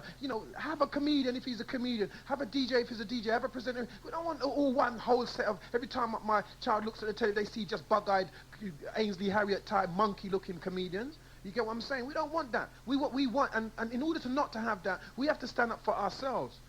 We need to have a movement for ourselves. We need to have more tolerance of the different types of individuals that happen because everybody claims they know it. Everybody claims that. I don't care what nobody else has to say. Well, if you don't care what nobody else, that's ignorance. If you've got a point, then yeah, listen to what somebody else has got to say and see if it actually matches. Because sometimes people believe in the strangest stuff that doesn't even make sense. So when you start to get onto, because it's a very urban black kind of statement. I don't care what nobody says. I don't care what nobody else says. Of course, if you don't care what nobody else says, then you're out there on your own. You get what I'm saying? If you've got a point and you think, oh, black people are the greatest thing since sliced bread, and you don't care what nobody else says, then you're stuck there. If somebody's going to say to you, well, in the truth, this never happened or that never happened, you're stuck. Because you won't be able to face the truth of the incident. I'm not saying it's not true. I'm just saying that those kind of statements do not help. You know what I'm saying? The argument thing does not work. Argument is the foundation of war. So when I start to argue with an individual, that means we're going to war. Because all it needs, if we have an argument and a disagreement that we fundamentally totally disagree on, and there's 20 of me with arms, and there's 20 of you with arms, you get what I'm saying? Then there's a proper war going on. You know what I'm saying? But if we learn not to get into that point, whether you got arms or not, we just won't reach to that point. You get what I'm saying? So as far as I'm concerned, it's not an easy thing to control oneself. It's not an easy thing to hold back one's ego. Those are things that need to be trained. You know what I'm saying? The schooling, the education. I was saying to the guy earlier on about rebelling. We do need to rebel. And he says rebellion without direction. Sorry, I've got somebody outside and I've got to answer this because I'm the only one in the studio. I'll be with you in 1 second.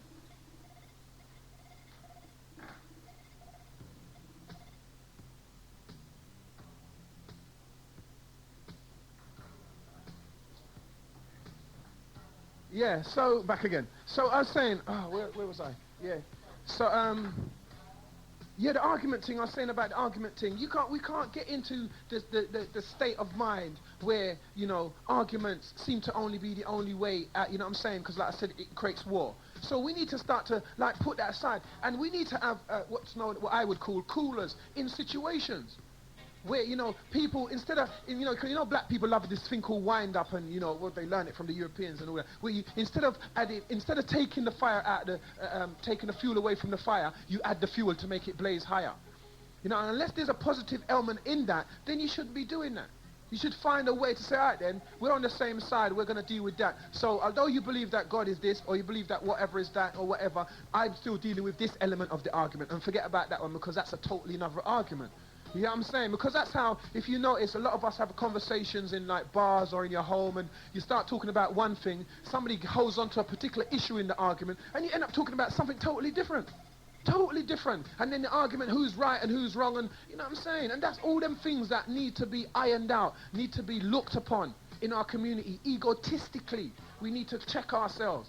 You get what I'm saying? Whether it's, you know, we know a lot of the history about what's happening in Jamaica, but without and what, you know, what's happening across the world, and wherever, America, you get what I'm saying? But without proper organization, mass, you know, it's all right, this little group called African Liberation Front there, African United Peoples there, African Live Forever there, you know, it's all right to have all that, but they don't, you know, without a holistic attitude like the Jews, they all believe in one thing, they all, you know, without that attitude, you're gonna get nothing.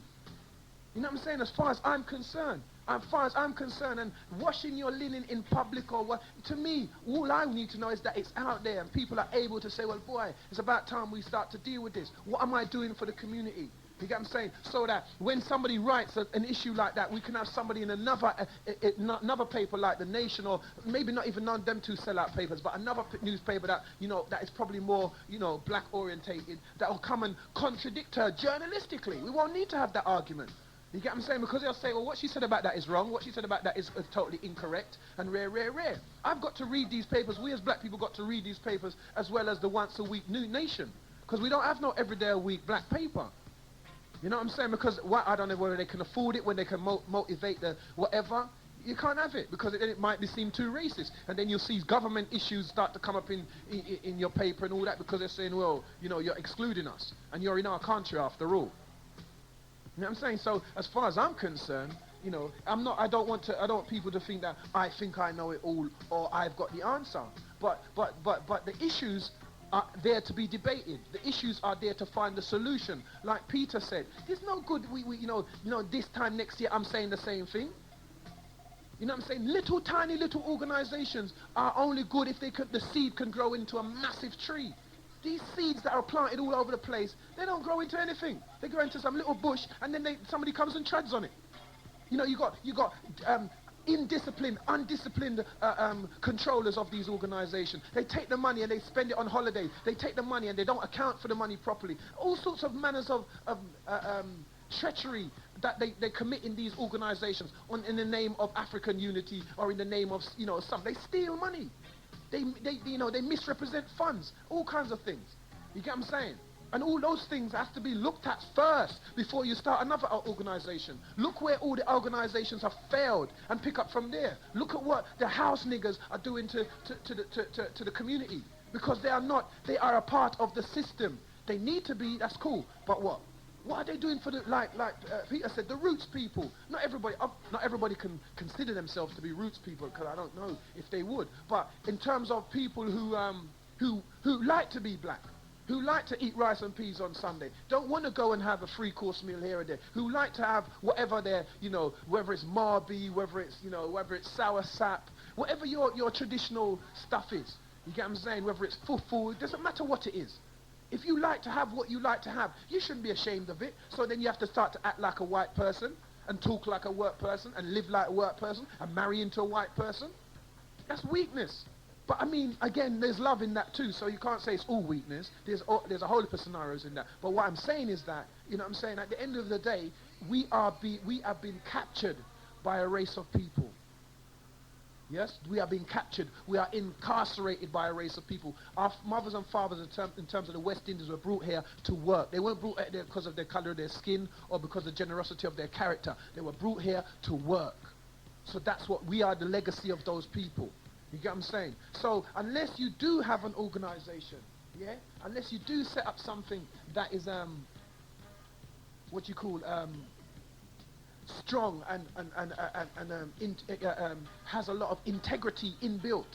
You know what I'm saying? You have to, you know, like keeping your word. I was saying this last night. Keeping your word, giving your word and keeping it.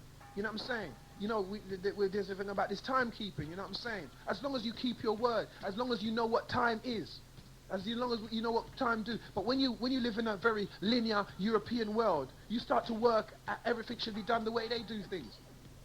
You know what I'm saying? You stop forgetting about the Africanness. You keep thinking African is less than white. So if you turn up, if you know, we are the best keepers of rhythm, and rhythm is time. We are the best keepers musically of any time-keeping situation, yeah? But we tend to, for some reason, turn up late to theatres, rare.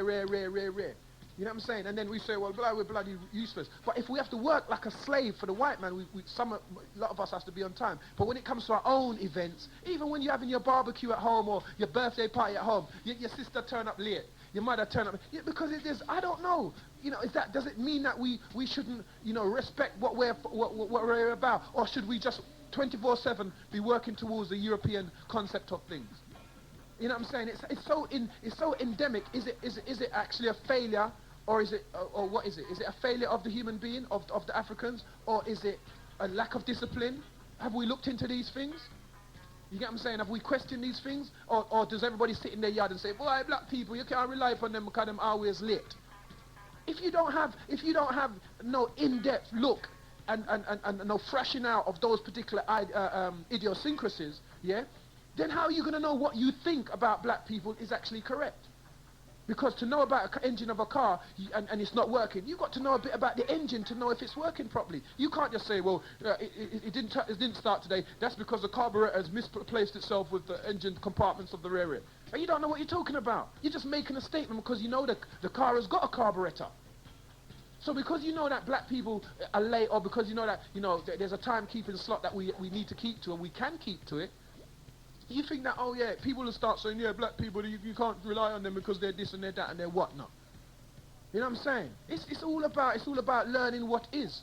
You get what I'm saying? And fixing yourself to a direction, to a goal. You know what I'm saying? Like the revolution, the guy saying you got to learn your history. But I'm saying that the rebelliousness is already there. This is what I'm saying. I'm not saying that he's incorrect in what he's saying, because he is correct in what he's saying.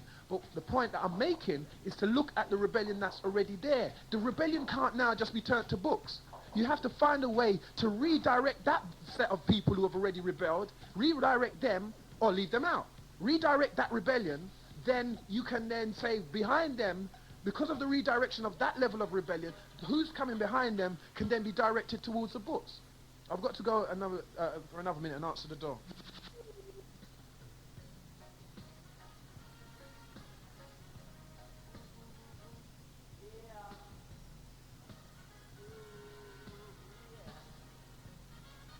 Yeah, that Senator B is going to be on in a minute. You know what I'm saying? I'm just going to finish off saying what I'm saying.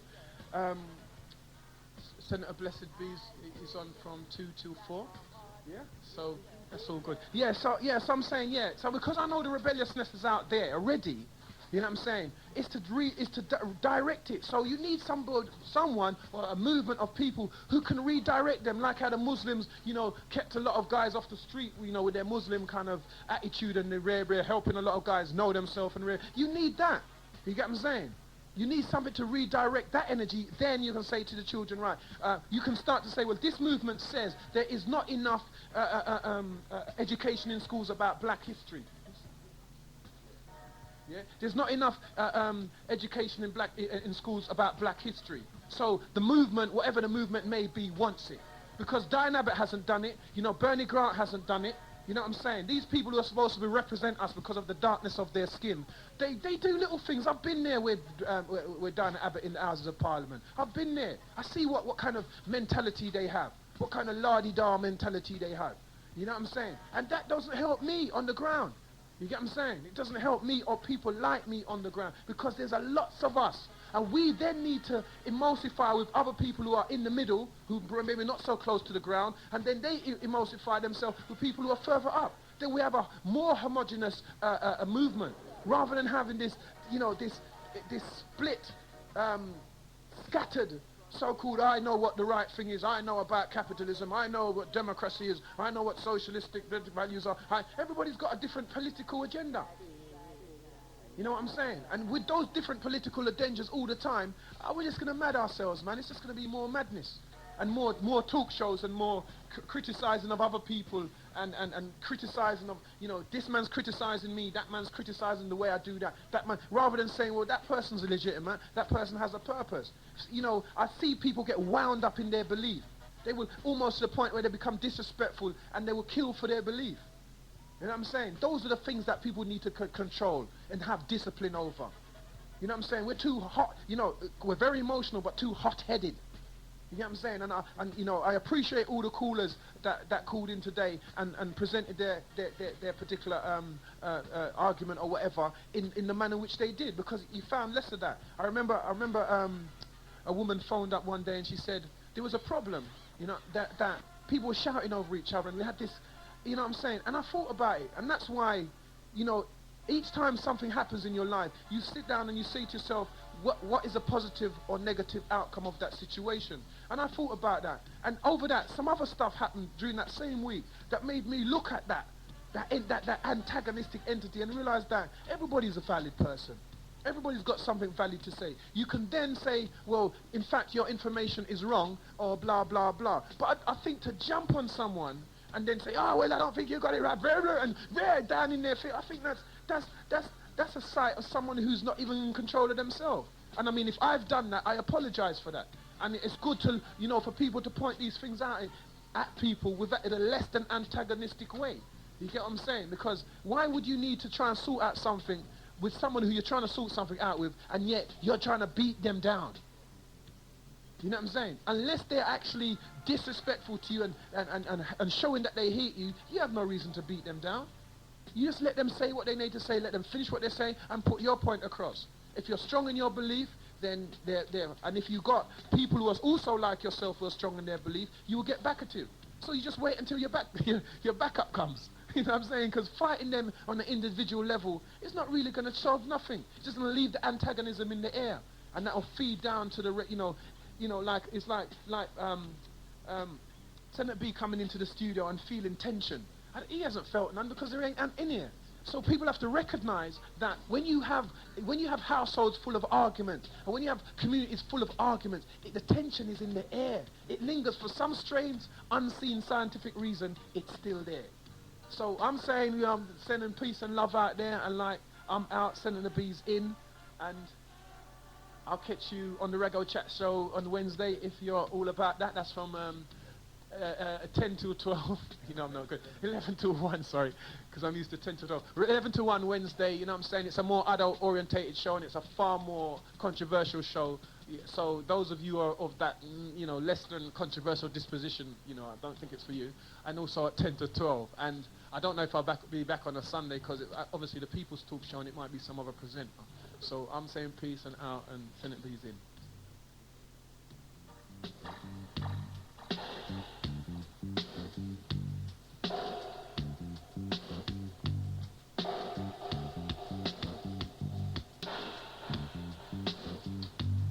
Are the people station. We are the people station. We are the people station. We are Genesis FM. Genesis FM. London. Accept your own and be yourself. Thank you for listening. Assalamu alaikum. We are Genesis FM. London. Black power station, educate the nation. Love that. We are Genesis FM, London. Hi, this is Horace Brown. Educate yourself. Hi, this is Horace Brown, and I'm listening to Genesis. You should too, because you can educate yourself and you're unique. We are Genesis FM, London. Genesis, London's only #1 station. Genesis FM. Stay tuned to Genesis Radio, and you'll know how to live as one. This is Luciano. Genesis FM, London. Yeah, I'm just phoning up to ask, what does Genesis really stand for? Unity in the community, Lennox Lewis said. We are Genesis FM. London's only #1 station. Genesis the Pullman Radio. Yo, how much time we have a want? So the confidence drop out of the palm, you know? His Imperial Majesty's work, a sizzler, so that gonna put it down now. The people station. The people station. Genesis FM. Genesis station. Educating the younger generation. Sharks almighty. We are the people station. Oh my goodness, What would I do without Genesis? Genesis FM. Hi, it's Sugaful, and I tune into Genesis because they reach. We are the people station. We are the people station. We are the people station. We are Genesis FM.